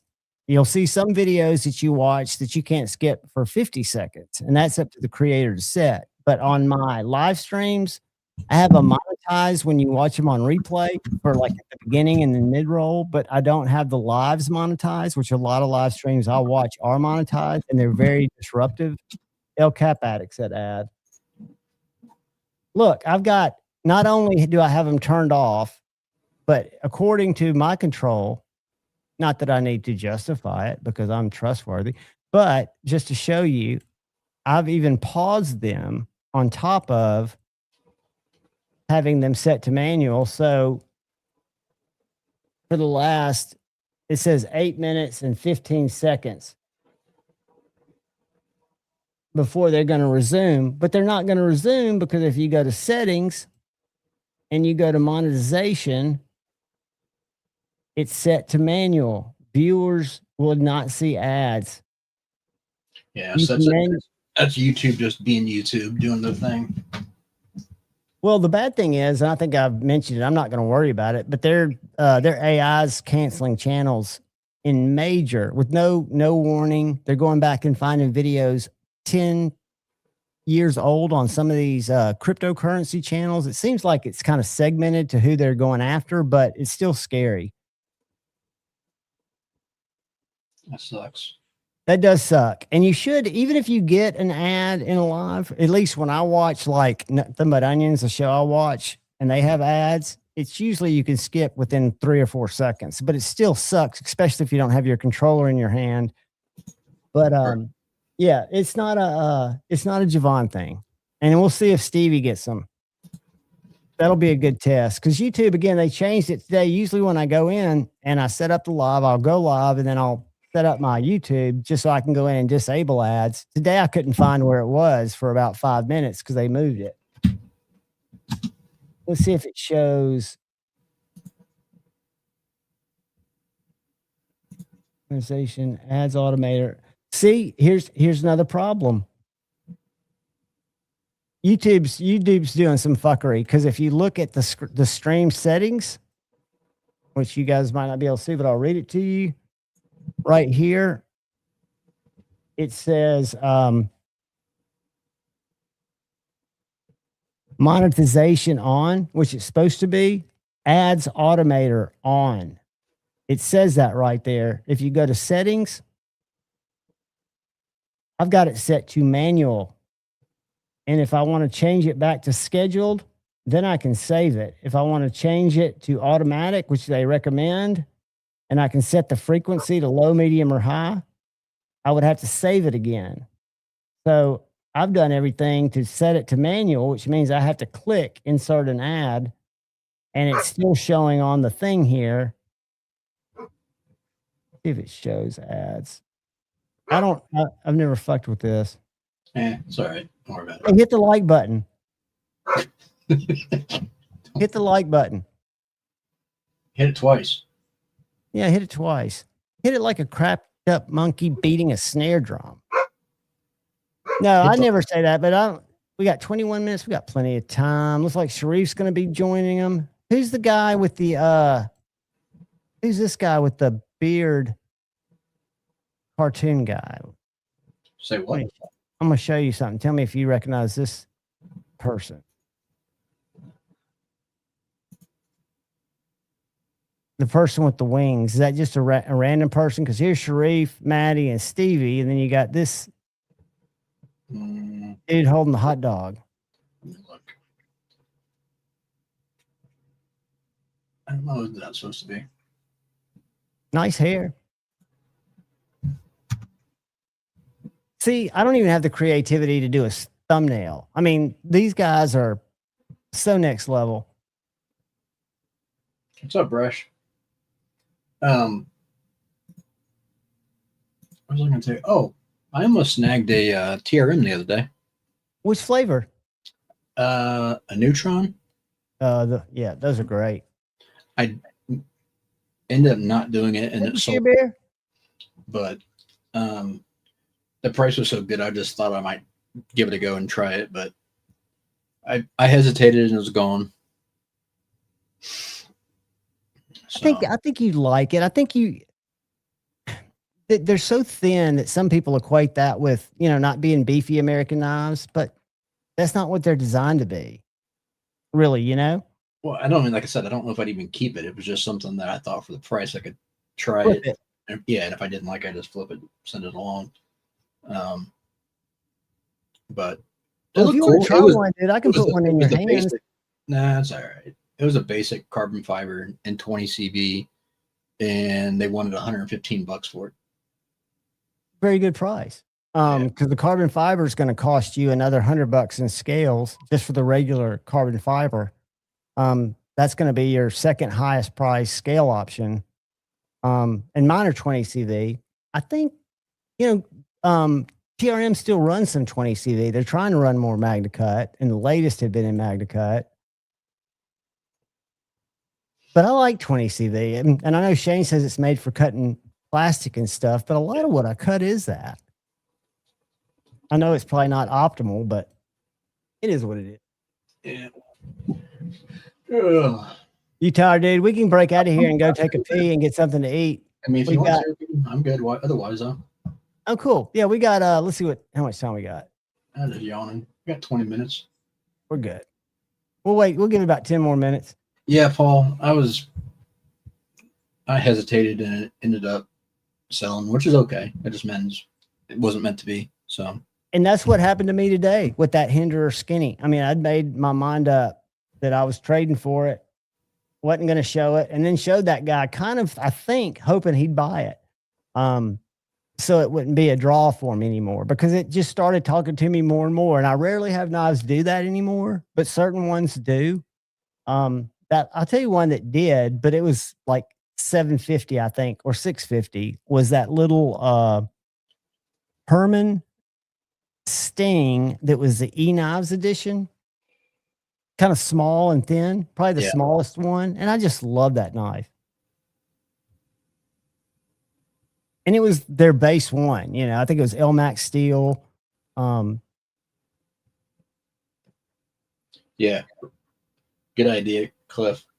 I'm sure I'll see that. Hey, did you see what Paul said? Those are cool. I don't know that I've got anything right now that I'm parting with, but maybe down the road I'll think of something. Richard, that's one of my top 10 for 2025. I love that little knife. I love the 3-finger grip on it. I know a lot of people think it's too small, but for me, it just fits my 3-finger grip very well. And it's handy. And I love the taco. I wish I had the pancake sheath just because I keep it in my back pocket. But I've added something to my EDC. What's that? Well, since I'm working, I've added this, and I'm just going to flash it. Don't. If it's on Instagram. If it's got powder, don't. It's got powder. It's a Freedom Pill dispenser. But I've gotten totally used to it. I don't even know it's there. It was unusual at first because it's been so long since I carried it. But yeah, you're right. What's that? You don't normally carry? I don't normally know. Yeah. If I'm going certain places like on the daily, like when I worked in corporate, I couldn't. It was one of those things that, you know, I wasn't supposed to carry a knife tool, but I did. That's BS. Okay. Well, Oh, dude, we used to sit at, and I won't say the name of the company, but you know who it is. We'd watch these. We'd have these safety people come in, and we'd watch these like high school videos of what you're supposed to do, right? So you've got an active pew-pewer in your office. You're supposed to barricade yourself in an office, get your phone, your laptop, stuff like that behind your desk so that when they breach the door, you can throw that shit out. Yeah, right. I mean, that's on a film, dude. Yeah. And then they talk about, no, you can't have this, that, or the other. And I'm thinking, you know, I'd rather be judged by 12 than carried by 6. Fuck that. Yep. And not only that, but the amount of those type of incidents happening are primarily in free zones. Exactly. Because it's a sitting duck. You're sitting soft. duck. It's a soft target. Yeah. No, if I leave my house, I don't care where I'm going. I got something on me. Well, I think I'll probably get more comfortable. And what I'm doing right now is I'm stretching out this other holster I've got that I put my freedom pill dispenser in like a grocery plastic bag and then stick it in there to stretch it out. But it's an outside, you know, exposed. And I think I'd rather carry that way. Although appendix is good for me. Yeah. And that's the thing too. Don't cheap out on a holster. No. My and if you IWD is like an $80 holster. It's sweet. It's got the only thing, you know, it's got one of those clips that goes on the opposite side to keep it from riding up. I think I need to get a sharper clip because they make other clips. And then when I say clip, on the other side of the ulti clip, it's got one ulti clip and then it's got that little thing that you tuck down in and it hangs in there. Yeah, I got a ton of extra clips if you just want like a J hook or something like that. But yeah, that's getting used to it is part of it. But here's the thing too, it's not supposed to be comfortable. No, it's not. You're not supposed to know it's there. Exactly. And again, and I'm gonna, I mean, tolerable. You don't want it to be painful, but it's not. No. But that's why you set your pants up to be just a little bit bigger. You wear your belt a little bit bigger, just so it'll fit right, you know. And it offsets everything else. And I'm in an area Shane knows. I'll wait for just somebody to crack out, come in there and do something crazy. You know, you never know. And it's a target because it's a cash business a lot of ways. I mean, they've got the whole, at night we close the gates on the window and shit, you know, so it's one of those neighborhoods. There's that's a severe disservice if they try to tell you that you can't, because unless do they have it posted that people who come in can't either? No. At the store, there's one under the register. There's one in everybody's pocket. Okay. It's not like that. But when I was at corporate, nobody, you know, it was a no-no. And yes, they did have signs on the building and you had to get buzzed in, but criminals don't follow signs. Right. We know that, right? Right. I mean, all the closed caption shows them walk in with the backpack. And it's all over. And their whole reasoning made sense, you know, that if you get a bunch of people carrying and you get somebody have a stressed out day, whatever, that's just me. Yeah, I think it doesn't matter either. That's just the statistically. Statistically, that would be the safest place. But when they showed that it was like a man and two ladies hiding in an office, crouched down, and he came down and he comes in and they're throwing laptops and the phone's still hooked to the wall. You know, they didn't even unhook it. So it'd be like a brick. Yeah, that's just saying, hey, here I am. Send some this way. Yeah, no doubt, man. And I mean, so many of those things could be neutralized. Not that we need to get into that, but they could be neutralized on a much quicker level. And there's only one way to neutralize it, with the same, if not more force. But there's so many retired, there's so many people that are willing to do duty in schools, you know, in other places. They're willing to be there just for the greater good. I don't want to go down this and upset people. So no, we're not. we're going to said faction and we're going to laugh and joke and talk shit. And somebody will get their feelings hurt, but hopefully not me, even though I'm feeling a little weepy. Speaking of weepy, man, Cormac has been on a roll the last 2 days. What are you being soft for, John? I'm just always soft, dude.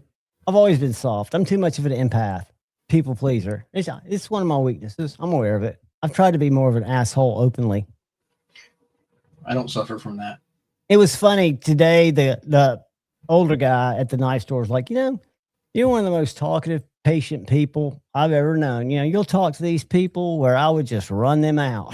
I'm like, yeah, they're buying shit, What else am I going to do? Sit here and watch y'all talk about shit and play, cards on your computers? No.